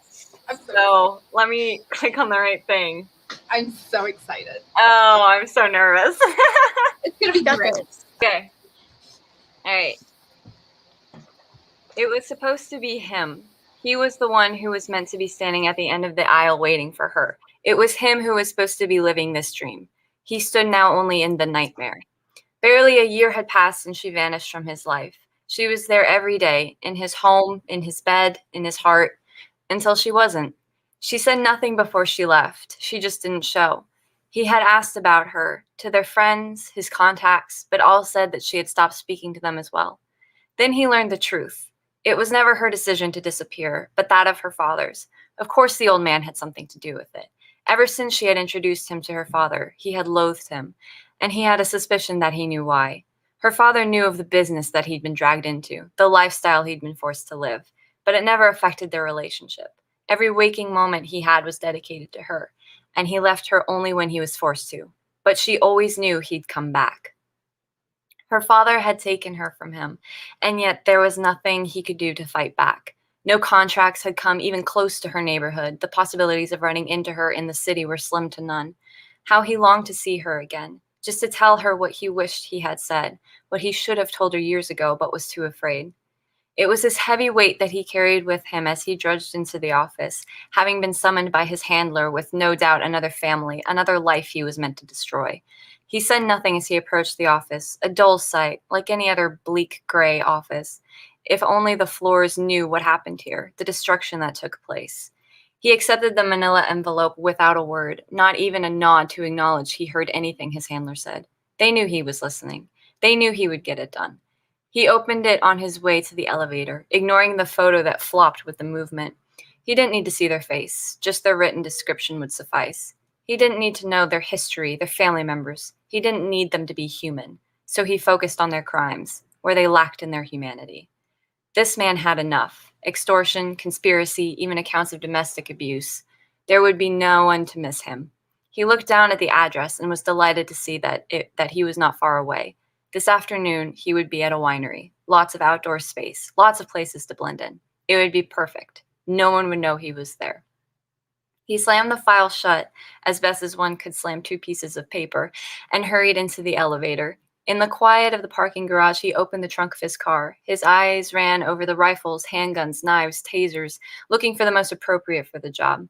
He settled on a handgun, attaching a silencer to it. Small and precise, easy to hide and quiet. Slamming the trunk closed, he moved around to the driver's side, slid in, and started the engine. His mind already clear, his route based on memory, he drove without hurry through traffic, watching as skyscrapers turned to open land. It was close now. He'd do this job, then he would go home and pretend it never happened. The winery was busy, which was all the more better for him. He parked his car, checked his gun, and tucked it into its holster at his side. He slid his spare jacket over his shoulders, hiding it from view. He emerged from the car, buttoning his jacket, and melted into the Saturday crowd. He scanned every face, looking for his target. His search took him outside of the building itself, to the green space. Rows of white chairs were set perfectly, already filled with waiting people. This was a wedding, and his target wasn't among the guests. He was going to have to kill someone at their own wedding. Ignoring the pang in his chest, he hurried back into the building, disappearing into the safety of the crowd. He found his vantage point, and now he waited. Thankfully, he did not have to wait long. The music started up, and the wedding party began filing in. He found him, leading his groomsmen down the aisle. He stood there perfectly in the vantage point. Fingers twitching, he reached for his gun. Then he froze when he saw the bride. It was her. Her hair had gotten longer, she'd grown a little thinner too, but it was most certainly her. This was her wedding. His target was her groom. No, no, it was not supposed to go this way. He had dreamed of seeing her again, but like this? This was his own form of hell. It was never her life he meant to ruin. He almost turned around, left this winery behind and his target. But that would not sit well with the bosses, and he did not want to see her become a repercussion of those actions. So he reached for his gun, listening to the overture and noticing a slight falter in her step. I love you, he whispered under his breath, as the love of his life walked down the aisle to the man he was paid to assassinate. It was a promise, an apology, a hope that somehow she could hear him. He pulled the gun from its holster, and as the music reached its crescendo, he let the bullet fly. Quiet, quick, deadly. The groom's head snapped back and he crumbled to the floor in a heap. Screams erupted, people running in different directions, some to the dead man, others far away from him. He cursed himself and began to assimilate into the crowd. Until she caught his eye. She was staring directly at him. His heart pounded wildly as he watched what she did next. She smiled. Yes! Chills, Maddie. Yes! Phoenix there, 'cause my unmute button would work. I was like, I'm over here. I'm so glad I have myself muted because, like, so many times I'm like, yes! Oh, bro! Yes! this is so good. Maddie, Dang. I felt like I was watching this on TV. Yes, I was like, same here. I was like, yes, let's go Alias. Like, can we have Liam Neeson film, like, be in this movie? Because this is who I see. And but then I forget his name. But then I see John Wick too. I see these two as the main characters. Yeah, I was John Wick was what was in my mind. So. Like, oh my gosh. Yeah. Sorry, I'm still like shaking for that. So I was really nervous about that. But I was actually kind of proud about that because I have very few stories where I like consciously like have something that like loops around. So I was really proud of the fact that I had that thing in the beginning where I said she always knew he'd come back. Yes. And I was just like even now I'm like because I never think of those things. But yeah. Yes. Oh my gosh, not to toot my own horn or anything. No, you do it. That was amazing. It was so seriously chills. Like, yes. Oh my gosh, y'all, Maddie. Oh, I can't. Like, yes. Yes. Maddie, that was phenomenal. I want that expanded. I want this a series. I want to see all his different targets. I want to know how he met her. I want to know all this stuff. Yes. I love, that ending where she's smiling. It's like, yes. Yes. I thought you were going to end it like, and then you let the bullet fly and it was like going to end or whatever, but you kept going. And I was like, oh, dang. Yes. No, I that was actually, again, one of the few times I knew how I wanted it to end. Like, I knew I wanted her to turn around and see him and smile at him. And I was like, yes. As I was writing it, I was like doing that thing where I was like trying to get to that moment. So I was like writing really quickly. Yes. I love, and then like I love it because you could make this a novel or a series, and then even have her. Like, there's so many ways you could spin her. Like, what if, kind of like what Zara had said, like, what if she was the one that had made the contract? Like, that would be so cool. Like, if she was also like an undercover spy or something, that would be super cool. Yes. Also, before I forget, so Nicole had popped in, and then Gio is also here. And Gio popped in at about the point when the guy was pulling the trigger. So, Gio, we're reading stories. Heads up. Yes. Yes. Yes. Oh, thank you. Thanks. Dang, my sentiments exactly, Dr. Sprinkle. Yes. I love it. Boy, if our FBI agent wasn't on us, they definitely are now. Is now. Yeah. Mhm. Yep. Well, and I love it too because Dr. Sprinkle makes a good point about she didn't want to marry him, but like how Maddie had said in the beginning, like talking about like her dad, like it could have been something that the dad had arranged. Like, Yeah. so clearly she couldn't make her own choice about that. So I love that. That's really good. Okay, so before I run to go read my story, or before I read my story, I'm gonna go run and refill my drink. Can you guys like cover for me for like 2 minutes? Yeah. I'll be back.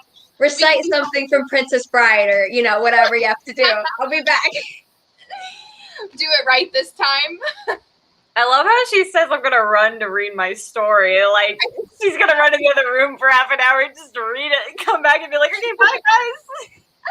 I was so confused at first. I was like, whoa, wait, what now? Oh my gosh, this was so fun. This was so fun. I do kind of agree with Dr. Sprinkle. I might need to actually make that one into a full length. Because I was really happy with the way that one turned out. And you need to turn your vampire one into a full length. You need to turn your psychological one into a full length too, my friend. Hey, I mean, definitely all of these short stories have potential. Like, they are awesome. And it's amazing that we created them in just like a short amount of time. Like, honestly, that's probably the first time or one of the first few times that I've like sat down with a writing prompt. I read the prompt and I did it. And I feel like it made me a much better writer, and it definitely made me a lot stronger writer. It made me feel like I have to like crunch time. So it made it possible where I'm like, I could do something crunch time if I definitely needed to. Mm-hmm. She's back. Yay! Back. Yay! Hello. All right, so warning to anyone new who just popped in. This is a 30-minute story. I have timed how long it takes me to read it, so settle back. Pull up a chair. Gonna be here a while. So this is the writing prompt that Autumn gave me. It says, legends tell of a sword which has an unquenchable taste for blood, but all who wield it become erased from history. Woo-hoo! Dun dun dun. I don't know why I'm into Tigger for that. I'm right. So, let me find it. This one is called the Holmes Sword. That's what I'm titling it. Also, I did not know it was going to be this long. Like, I was planning for it to be a lot shorter, and it is a fantasy. So that's my first clue. And also, another little thing. So they do switch point of view. So there's Ione's point of view, and then there's Morden's point of view. And so I'll let you know.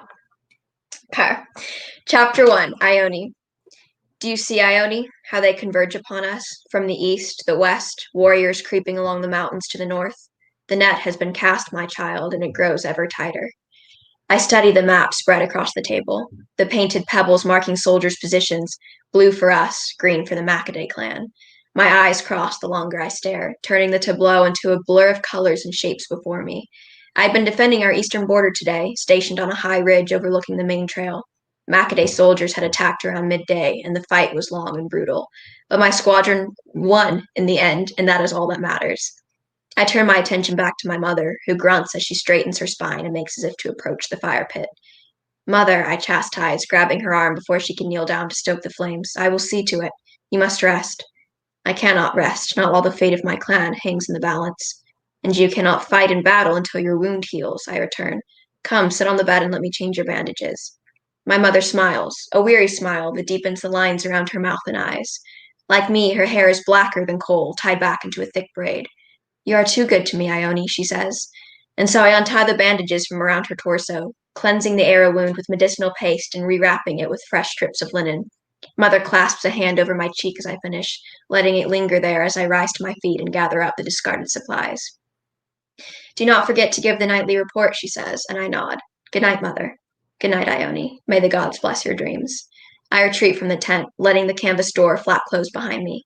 I rehearse the nightly report in my mind, trying to remember all the information our scouts had given my mother and I throughout the day. The Macaday's positions, our victories, our plans for tomorrow, the daily death toll. Caught up in my thoughts, I do not notice the squat form of our Cirrus until she's right in front of me.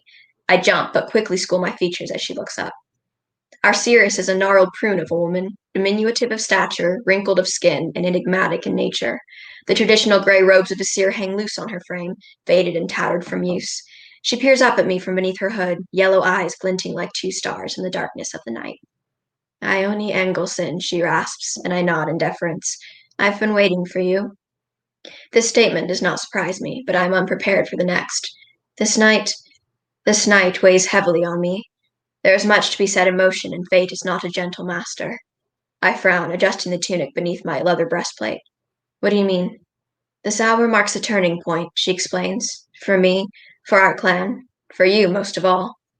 From experience, I know the seers cannot be pressured to elaborate, and so I wait in silence, still standing not 10 paces from my mother's tent, surrounded by fields of heather, rows of tents and campfires in the distance, specks of light and dark against the night sky. I wait for her to tell me what she has learned about the outcome of this war. She shuffles closer to me until I can smell the cornmeal on her breath, the wind blowing the hem of her robes to tickle my shins. I've had a vision, says the seeress, and you were in it. My breath hitches, my heart beating like a war drum inside my chest. What was I doing? Saving us, she replies. Give me your hand. I extend it to her, and she clasps it tightly in both of hers. Her papery skin whispers against mine as she rubs my knuckles. You must find the Holm sword. It is the only chance to turn the tide of this war in our favor. You are familiar with the legend? Of course, I reply. The Holm sword, an ancient weapon with an unquenchable thirst for blood. Every man who held it was victorious in battle. But that's only a legend. No one knows where it is. The seeress only hums knowingly, tugging my hand close to her chest. Some things are not meant to be revealed until the appointed time, she says. And this, my dear, is that time. I feel a burn, a sharp pain in the bones of my fingers. I gasp, pulling free of her hold, and I see the new markings on the back of my hand, the reddish brown of a birthmark, a network of lines and squiggles. And then I realize it is a map. I look up sharply to meet the seeress's gaze. How did you? I cannot read the map, she interrupts, motioning to the pattern on my skin, nor can anyone else who looks upon it. But to you, Ione, whose destiny lies with the Holm sword, the path will become clear. Take your horse and flee this place. You must be off Ingleston lands before the sun rises, or you not return in time. In time for what? For the battle to end all battles. Trained for war since childhood, it does not take long to gather the necessary provisions from my tent, to fasten belts of weapons around my hips and torso, to throw on my thickest cloak and warmest boots and retrieve my horse from the stables. Galloping across the grassy fields of our lands, however, seems to last half a lifetime. Chapter 2. Mordaunt's. This is Mordaunt's point of view now. It isn't that I don't respect my father, but times like these remind me why I harbor no love for him.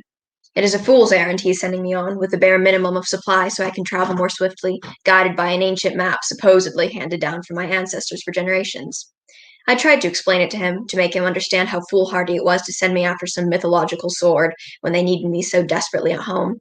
I have no siblings, no next of kin to take over my tasks in my absence, yet my father would have none of it. My horse whickers, returning my attention to the road before me. I am leaving my family lands now, taking the path that runs along the Engelson clan's territory. Treader shifts beneath me again, and whinnies louder this time. I lift my hand to chastise him, but notice a dark flash out of the corner of my eye, and jerk the reins to wheel him around, just in time to avoid being run down by a girl on horseback. She, too, jerks her horse to a halt, and we turn to face each other, glowering beneath the hoods of our cloaks. Are you blind? I snap. You could have unhorsed me. I was distracted, she replies, tossing her head. And anyway, you heard my approach. You should have moved. As if anyone could hear anything with this wind. You can hear my voice, can't you? Regrettably. She scowls, drawing a long blade that flashes in the moonlight. Move aside, she demands. I have precious little time for my journey. As it happens, the same could be said of mine, I reply, nudging Treader with my knees until he's facing down the road again. Good day. She growls, trotting after me until I can feel her horse's breath on my back. I'm not moving fast enough for her taste, but we are entering a rocky valley, and there will be no opportunity for her to pass me for a long while. She seems to realize this, and I hear the click of a crossbow being loaded behind me. My suspicions are confirmed as the girl calls out, There is an arrow pointed at your back. Move to the side and let me pass so you will feel it pierce your shoulder. Something rises in me as she says these words, and I cannot help the desire to irritate her further. Not my neck? I ask innocently. It would be an easier target. Here, shall I pull back my hood for you? This is your last warning, she yells. There, that should be enough of a target. My skin doesn't blend into the darkness nearly as well as my cloak, does it? The crossbow hisses and I sway to the side, letting the arrow whiz by my face and strike a cluster of sage growing from the rock before me. Another arrow follows, and this time all I have to do is duck my head as it flies past. Had enough yet? I ask. She hisses something under her breath. The clip of her horse's hooves quickens, and I feel the jab of a sword against my back. I chuckle, imagining how far forward she must be leaning to reach across Tredder's back. Water break. Where are you heading that's so important for you to get to? I ask, hardly expecting an answer, and surprised when I receive one. To retrieve a sword, she grits out, that possesses a thirst for blood so unquenchable it has been kept hidden for humanity for nearly a century. And I swear to you, traveler, if you continue to resist my commands to move aside, I will return for you and let you experience for yourself the grip, the home sword. I interrupt in surprise. My pulse races as she mutters her assent. Why are you looking for it? I demand. Who sent you? My family are farmers, she replies. Raiders have been attacking our village for nigh on 3 months now. We shall be lost if I cannot find the sword to defeat the brutes. And how would you know how to find such a thing? That's none of your concern. Actually, I reply, I think it is. I turn Tredder around until my right half is facing the girl and Tredder's body blocks the width of the dirt path. The girl pulls up abruptly. What's your name? A spiteful smile twists her mouth. Ione, she spits. What's it to you? Ione, I repeat. I believe we were destined to find each other on this road. I doubt that very much. For you see, I continue, ignoring her comment, I am in search of the home sword as well. At this, the girl grows very still, and even her horse ceases to shuffle. What? She murmurs. You heard me. I'm in a similar position, as it happens. My family and I live not too far from here. We're shepherds, and some of our neighbors have taken to stealing away our sheep in the middle of the night, and our women when they walk alone. Those men deserve the retribution that only the home sword can bring. Why are you telling me this? I shrug, pulling the hood back over my black ponytail. Because so long as we're taking the same path, it might be in our best interest to travel together.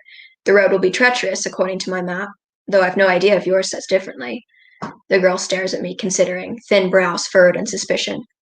And what happens when we do find the sword, she asks. We'll draw lots to see who gets to use it first. When its purpose has been served, the winner will pass it along to the other.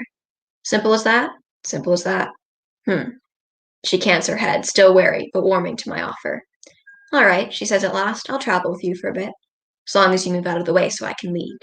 With a smile, I do. Chapter 3, Ione's point of view. What's your name? I asked the strange man, turning in the saddle to look behind. His horse keeps pace with Gentura, even though her legs are stronger and she's bred to run long distances. Morden, he replies with a shallow nod, at your service. I snort, turning back to face the road ahead. He claimed that we will cast lots once we find the home sword, but I'm not so sure I believe him. I certainly won't be waiting around in the name of honor once we find the weapon. Morden will be made incapacitated, and I will be well away with the spoils of our journey. Of course, Morden does not need to know that, and I must force myself to make civil conversation so he will not question my resolve. Where does your map say we need to go? I ask. No doubt the same place yours says? No doubt.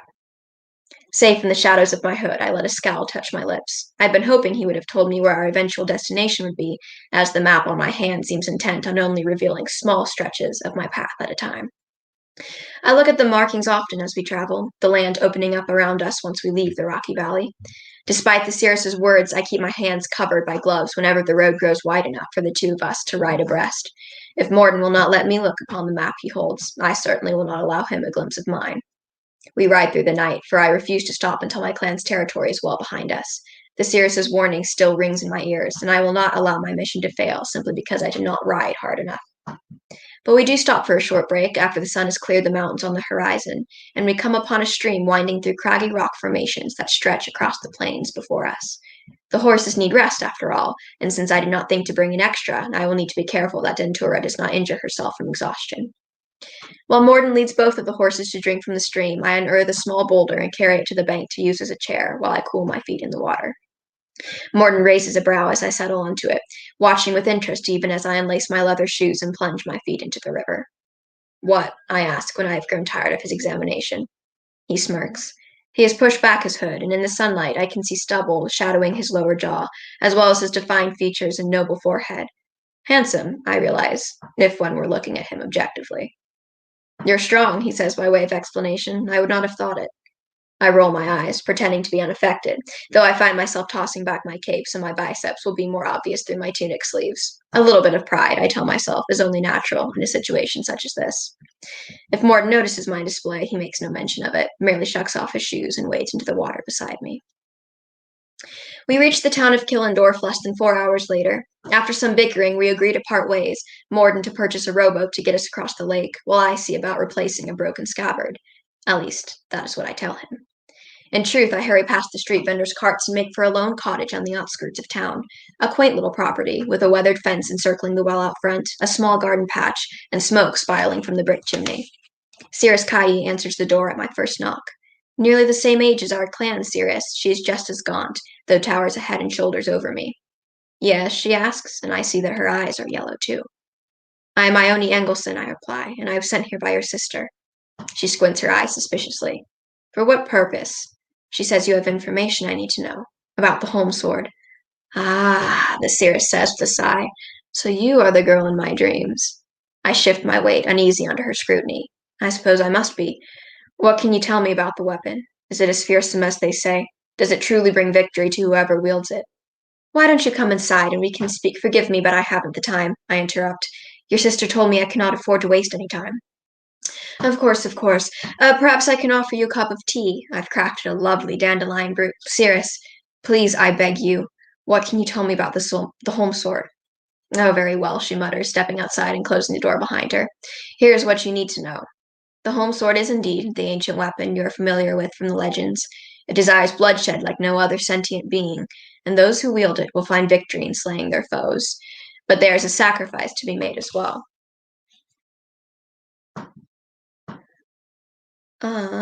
And that is, those who have found the sword, any who wield it, will find themselves erased from history, their life and legacy forgotten, fading into perpetual obscurity. I nod slowly, letting my eyes drift to the ground, unseeing as I try to comprehend all that I have heard. I see, I reply at length. Is there anything else? No, she replies, and I turn to leave, but she catches my shoulder with her talon-like fingers. Not about the home sword, at least, she continues, but perhaps there is another question I can answer for you. And what question would that be? The identity of your traveling companion. I blink, frowning at the mention of the shepherd. Morden, I ask. Why? Who is he? The only son of your greatest enemy. It takes me a moment, but the revelation comes at last. He is Lord Macaday's son. The Cirrus nods. But how did he know where the home sword is? Your sister told me it was my destiny to find the sword. Surely it cannot be Morden's as well. Cirrus Kai shrugs a knobby shoulder, turning to open the door. Destinies evolve, paths converge. The sword will have its bloodshed, one way or another. And with that, she disappears inside her cottage, leaving me reeling with the knowledge she'd imparted. Chapter 4, Morden's point of view. We're still going, you guys. Still going. We're about halfway through, though. Our oars cut through the inky water smoothly and rhythmically, as if we rehearsed it for years. The boat is larger than I would have preferred, and requires more strength and skill to maneuver across the lake, but Ione and I make do.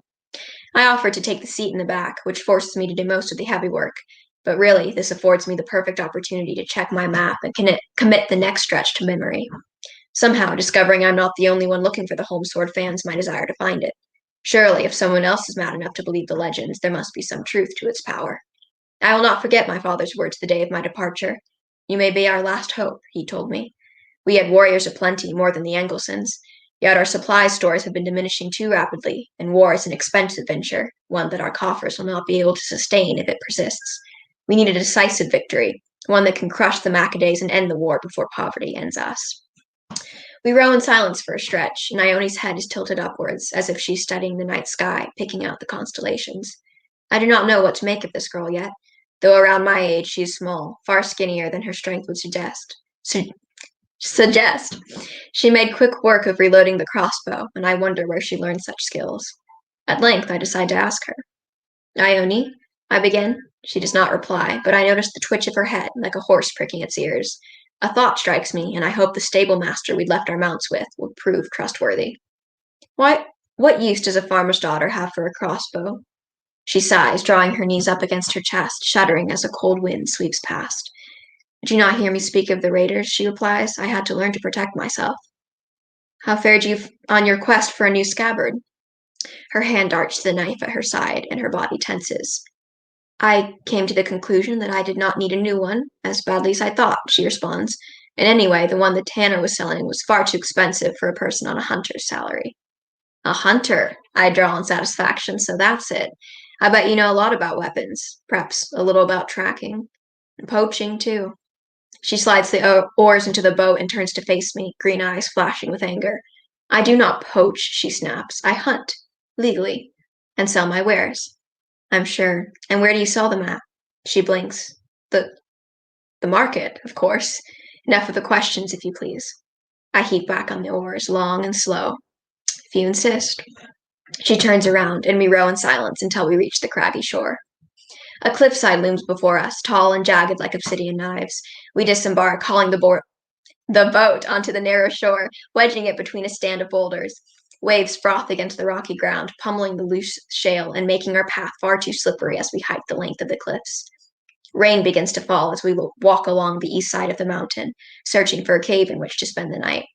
Ione's the first to see the small cleft in the rock up ahead, and we scurry toward it as fast as the packs on our backs will allow. Waves spray us even as the skies open up and pelt us in earnest, and it takes all my strength to wait until Ione finishes climbing the short distance to the cave mouth. When she hauls herself through the gap, I disappearing from view, I follow, using the same handholds as she had, wedging my feet in the sturdiest gaps I can find until I, too, am pulling myself into the cave and out of the storm. We work together to clear out the pests and rodents inhabiting our new refuge. The space is small, less than 4 paces across, but the ceiling is high enough that I do not have to stoop, and there are few leaks in it. Assured that the cave is free of unwanted guests, Ione and I remove our packs and collapse onto the ground. She turns her back to me, perhaps to remove her leather gloves and give her hands a chance to breathe, and I force myself to straighten my spine and remove the map from my satchel once more. We need a plan, I say, a course to follow when we investigate this mountain tomorrow. I don't want to waste any time climbing in the wrong direction or getting lost in a cave. She exhales loudly, then sits up onto her knees, facing me. All right, she says, what do you got? I do not want to show her my map. I survey the cave, looking for a writing implement, and notice the geometric figures carved into the rock from civilizations long ago. Removing a knife from my sheath, I scratch a basic outline of the mountain's topography, adding to the pictographs already there, and we begin our plotting. Chapter 5, Ione's point of view. Morning dawns, and we are away, scrambling up the craggy mountain until we reach the cave on Morden's map. His directions stop there, however, and it is up to me to lead us down the circuitous tunnels that branch out inside the cave. Even now, I refuse to tell Morden how I know which direction to take, letting him chalk it up to my supposed experience as a hunter, rather than revealing the map hidden beneath my glove. We stumble through dim tunnels for half the afternoon, until I stop before a hole in the ground and beckon Morden closer. It's here, I tell him. We have to go down this hole. I can see the hesitation in his eyes, the calculation as he wonders how far he can trust me. At last he nods, removing a length of rope from his pack and tying it to a stalagmite to make our descent and eventual ascent easier. Before he can ask, I snatch the rope from his hands and lower myself through the hole. It is a tight fit with a bag on my back, but Morton helps shift and push things through. Fabric catches against the rock as I lower myself down the pitch-black tunnel. The rope chafes my hands even through the gloves.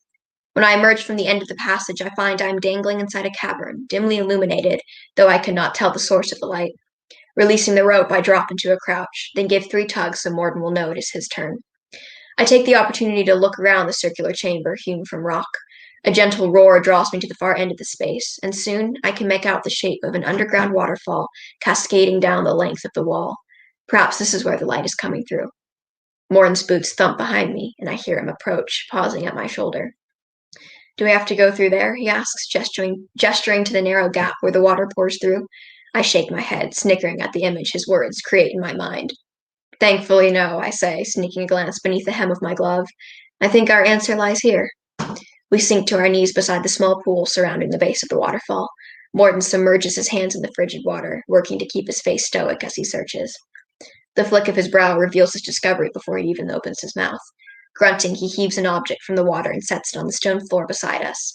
A box, long and thin, the perfect dimensions for a sword. I rap the top of it with my knuckles, realizing it is made of solid stone. Together, we search for seams or cracks in the case, but are unsuccessful.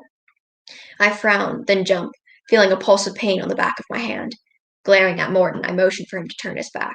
He is confused, but obeys. I remove my glove, place the lid of my Place the back of my hand over the side where the lid should be. Nothing. Try your blood, a voice says, and I whirl to see Morden has moved closer. He crouches to meet my gaze, then nods toward the marks on my hand. The holmesword is an ancient weapon. Perhaps it requires a sacrifice.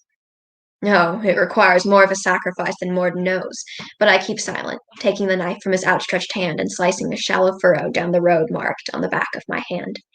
Blood spills onto the dark stone like rubies, staining the still wet surface. I smear it over the edges and, slowly, begin to feel a crack growing beneath my fingers. When I judge it is wide enough, I draw a thin-bladed knife from my belt and use it to pry the lid open. The stone falls to the ground with a thud that echoes throughout the cavern, and the holmesword gleams up at us. Morden and I reach for it at the same time, then pause, locking eyes. We said we would draw lots, I remind him. Indeed, he nods, as if remembering himself. Of course. We pause, attention falling back to the ancient blade inside its stone coffin. It's likely eventide by now, I say at length. Shall we set it aside and wait until we leave tomorrow to cast lots? I think that would be best. Neither of us wants to retreat from the magnetic pull of the holmesword, but we force ourselves to somehow, turning our focus to laying out bedrolls and eating supper. I consider goading Morden into killing me with the blade, forcing him to accept the sacrifice that comes from wielding it, cutting off the Maccaday lineage and casting his clan into eventual obscurity. But that would be a long path to take, and my clan may be defeated before then.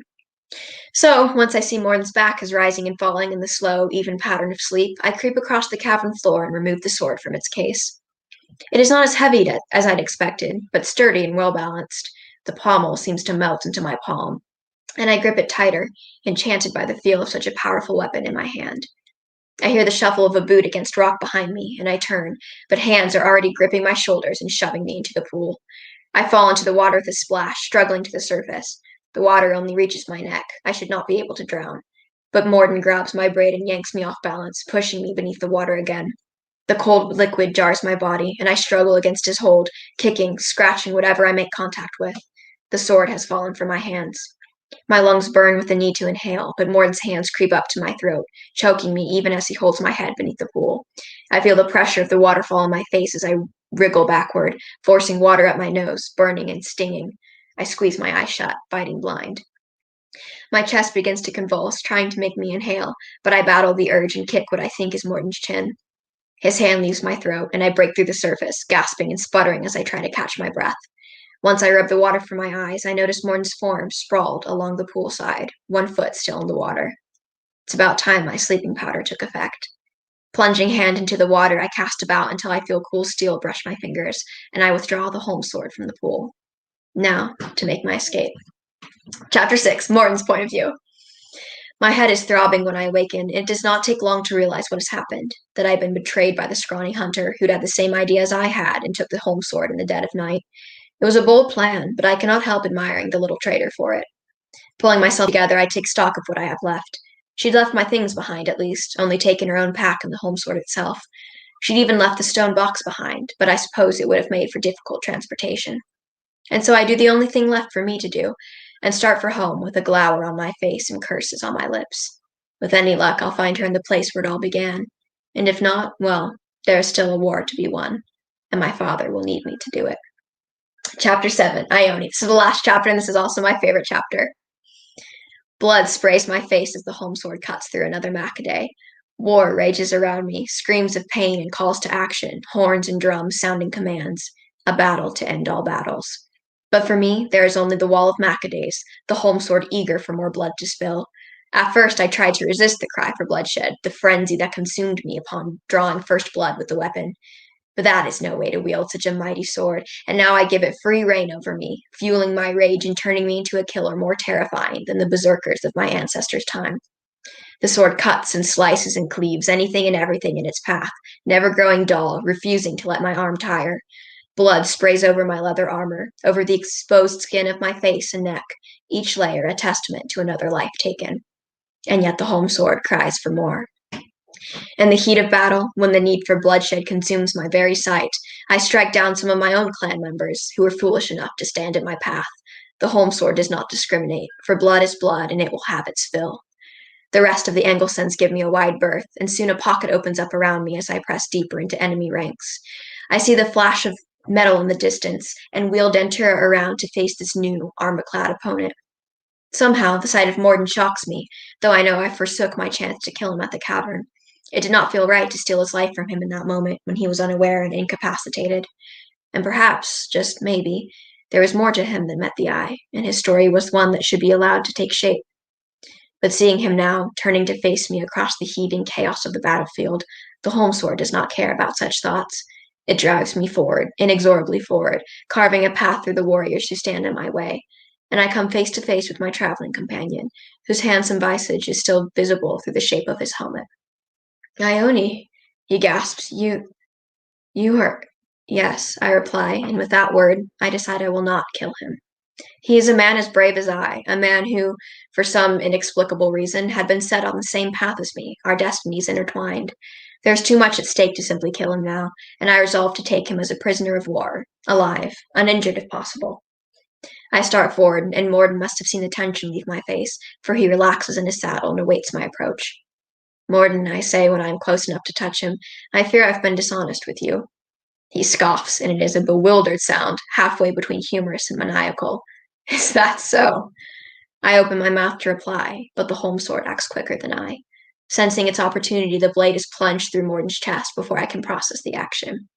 I gape in shock as red blossoms on his tunic, and he falls off his horse. When at last the battle is ended, it comes as no surprise that my clan is victorious, but it is a hollow victory, for though the entire Macade clan was decimated, the Holmesword led me to kill many of our own people, and when the death tolls are tallied, over half are gone. My mother finds me inside my tent, staring into the pitted looking glass above the wash basin on my dresser. She meets my eyes through the mirror, and I can sense the pain and fear in them as she steps closer. The cool bite of chains around my wrists does not surprise me, nor the two warriors who duck inside to help my mother escort me from the tent. I am taken to the mountains bordering our lands to the north, locked inside a stone cell.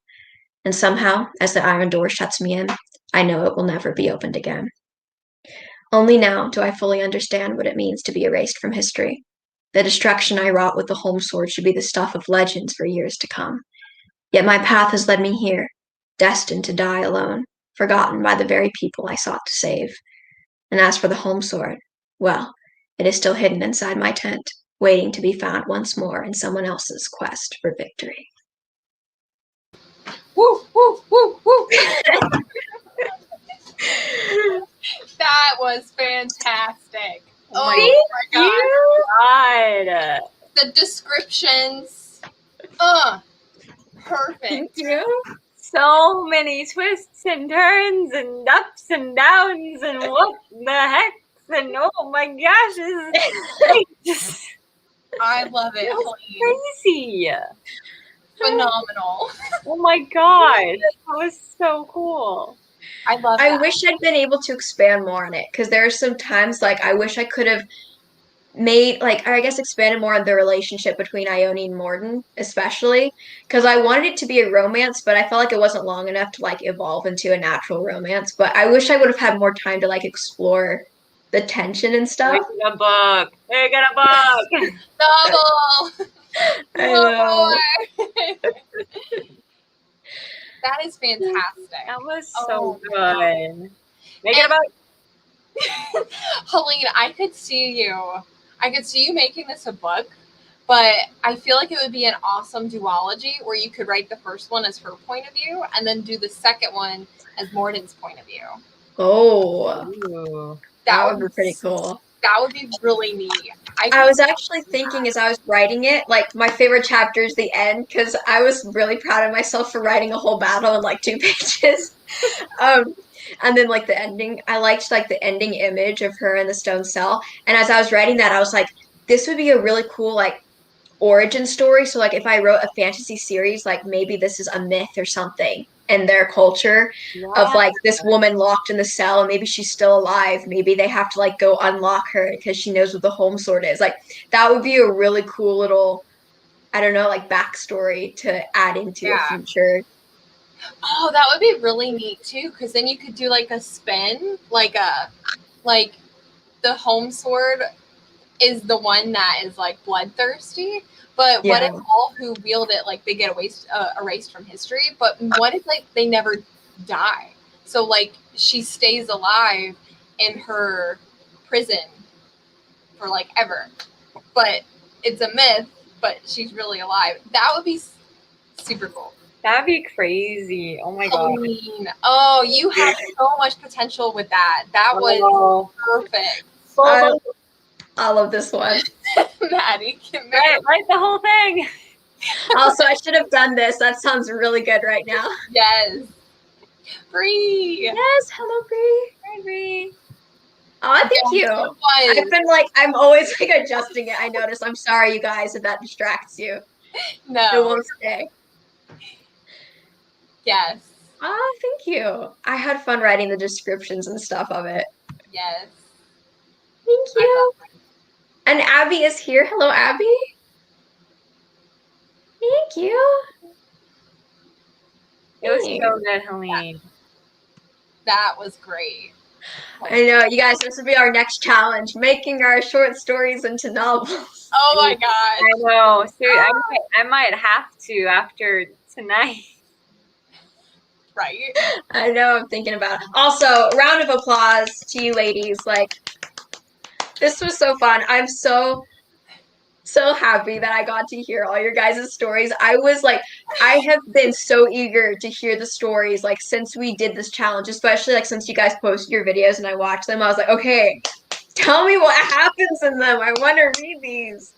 Yes, I know. It's amazing. And I love how y'all took them and did a lot of, like, unexpected things. Like, I love how it's all a little different of how we went about the story. It's very fascinating, and I loved doing this. Yes. So much fun. And I'm really happy that y'all enjoyed the prompts that I got you. Just because it was like, I found them, and then after I'd sent them, I was like, maybe they won't like these. But y'all took them and ran with them, and I loved them. Yes. Awesome, y'all. And I feel like that's what was so special, is like we took the time to pick the individual prompts, and then we took the time to snail mail it to each other, and then take the time to open it, to read it, and then to write the story. Mm-hmm. And then now we're taking the time to actually read all of our stories. Yes. Yeah. And I will say, you guys, I was so nervous. Like, literally this afternoon, I was like, I am so bad about sharing my work with people. Just like even like really, really close friends I've known like my whole life. I'm really bad about sharing work. And I'm like, I'm about to go on a live stream and read this first draft of a story to a bunch of people I've never met in person. I'm like, what am I doing? But this was really fun. Like I really enjoyed doing this. And obviously like my stories are not perfect, but it was really fun to get to share it with you guys and to hear all the wonderful comments from this community. And yeah. And that's what I loved too, is everybody was very encouraging and very positive about all of our stories. And that was personally what I was worried about. I mean, I wouldn't think anybody would have been, you know, negative on a live stream, but you never know. And reading it to people, like Helene said, to strangers and people you've never met, it's very scary. And I'm still overwhelmed that we just did this. Yeah. Never done it before, but it was really great, and I'm glad that we did it.